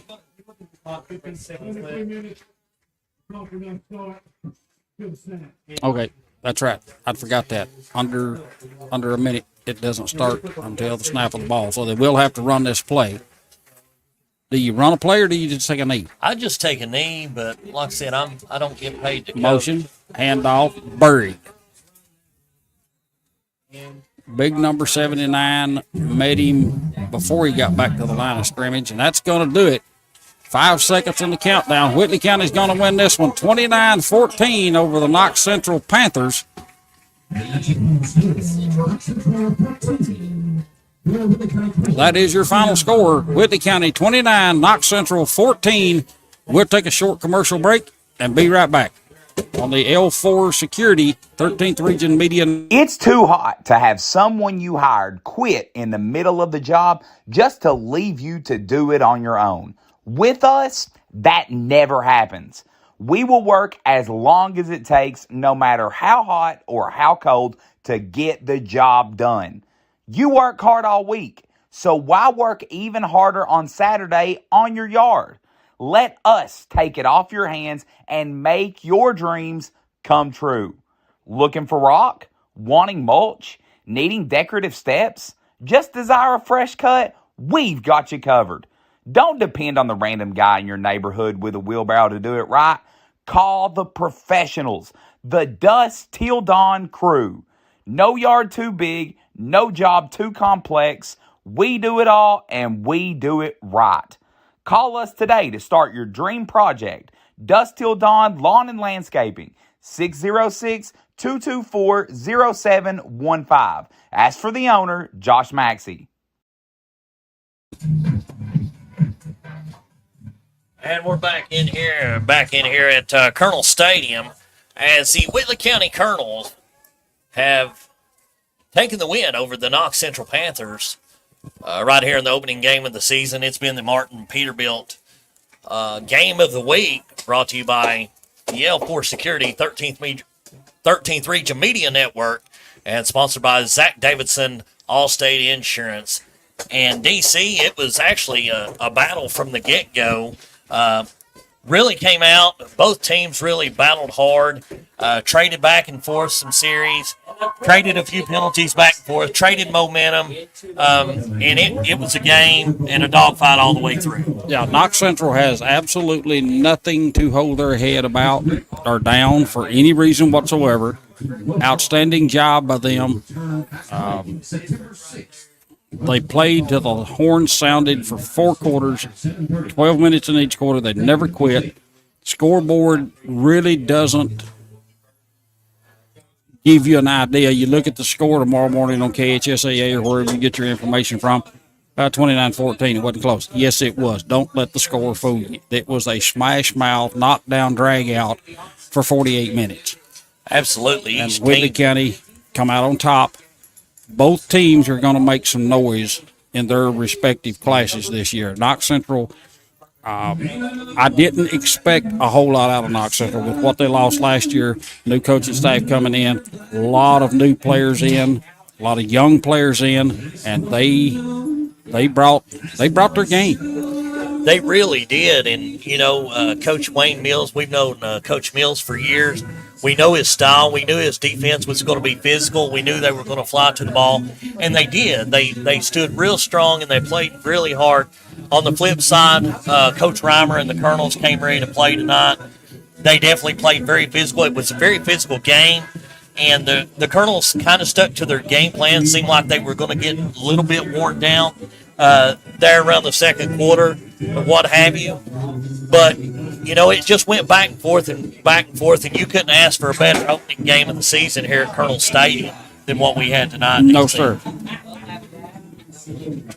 No, sir, you cannot. It was an absolute fantastic game. Well officiated game. Hats off to the guys with the striped shirts, because without them, there is no game. Just plain and simple. It takes a lot of courage, a lot of studying. A lot of people don't know how much goes into being an official. We have to take tests. We go to training camps. We work our butts off in the off season to get ready for the season. In all sports, football, basketball, baseball, softball, badminton, marbles, whatever you officiate. And they done an outstanding job. They kept control of the game. They didn't control the game. They just kept it in control. And the players did their thing. Absolutely amazing football game. It's going to be hard to top. Absolutely. I mean, that was a great opening game. I'm excited for the whole season in the 13th region, man. I already can't wait till next Friday to see what our Barton's Peterbilt game of the week will be here on the L4 Security 13th Region Media Network, DC. I mean, I don't know if I'll be able to sleep anymore I may get a little sleep this weekend, but this week, I got the jitters, got a little nervous and anxious, and it's football season. What else can you say? The leaves are starting to turn slowly. A few of them are starting to fall on the ground. All the hay's put up in the barn. People cutting firewood, getting ready for fall, and that means it's football season in Southeast Kentucky. And I'm tickled to death to be right here alongside you for the L4 13th Region Media Network. I appreciate that, and let's give a shout out to L4 Security and the 13th Region Media folks for allowing us this opportunity to do this year. When I had a conversation about doing it, I'm like, okay, we'll give it a shot. If it works, it works. We got our nerves worked out. It's been a while since we've been together on the radio, or several years actually. So we got the bugs worked out. Hopefully, we've got everything fixed with our technical difficulties that we had. Next week, we should hopefully everything runs smooth as silk. We'll be more organized now that we have worked the game together. We'll know what the other one's doing and not doing. And it's just been an outstanding game. But again, thanks to all of our sponsors. Without you, we wouldn't be here. Appreciate Brian Stewart, AD at Whitley County. Great facility. Treated us like Brian always treats you when you come down here. Top-notch gentleman. Any sport you come down here to do, he takes care of the officials, he takes care of the announcers. Whitley County, great complex here. beautiful facility. Next week, don't know where we're going yet, but we'll show up and get it done. Absolutely, DC. It's been an honor and it's been a privilege. I appreciate you, and I appreciate our other co-host, Mr. Brian Lemus. Let's not forget Brian. Brian has really he was worked working hard the cameras, tonight. and he was working his tail off until we figured out. I still don't know what he done to get us on the air, but he did it, and great appreciation for Brian running the camera, getting the shots. Hope we've done everything. Leave us a comment. If you think we was horrible, leave a comment. If you think we done a good job, leave that comment too. I don't have a problem with being contrite. That's right. That's exactly right, folks. And like, share, and subscribe, and everything. Don't forget your L4 Security 13th Region Media Network. We'll be right back here next Friday with our Martin's Peterbilt Game of the Week. We don't know the location yet, but tune in to the 13th Region Media page and get that, and like and share. Leave us a comment, leave us a message. Anyway, we're live here at Colonel Stadium. We're going to wrap it up tonight. I'm Sean Jackson for DC Turner.